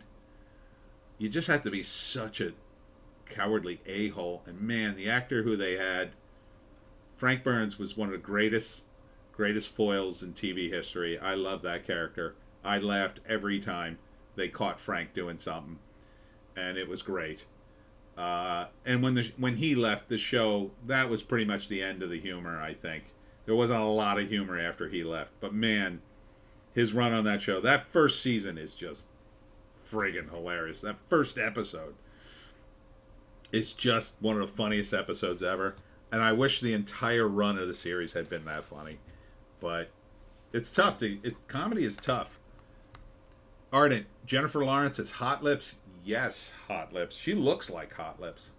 She looks a little bit like Loretta Swift. Bleach Demon, Larry Linville made MASH. He did. He absolutely did. Jamie Farr was pretty good, although he was more active later in the series, I think. But Larry Linville, oh my God, that guy was funny. That's such a great foil. And what's the name? Trapper John. He was really good too. It's a shame he left the show, because I really liked his attitude on the show, because he just didn't give an F. Whereas like Hawkeye had this heart to him, like Trapper kind of like, he was kind of an a-hole. And I really liked that about his character. But and then they made that weird drama spinoff, Trapper John MD, which I never understood. Like, they made that spinoff, Trapper John, which was a drama, and then they did the same thing to Lou Grant, which was Ed Asner's character on the Mary Tyler Moore Show, which was another comedy, and then they spun it into an hour drama. It's like, what? Weird. Anyhow, on that note, next week, soundtracks. I'm going to end it here. We'll see you in the next one.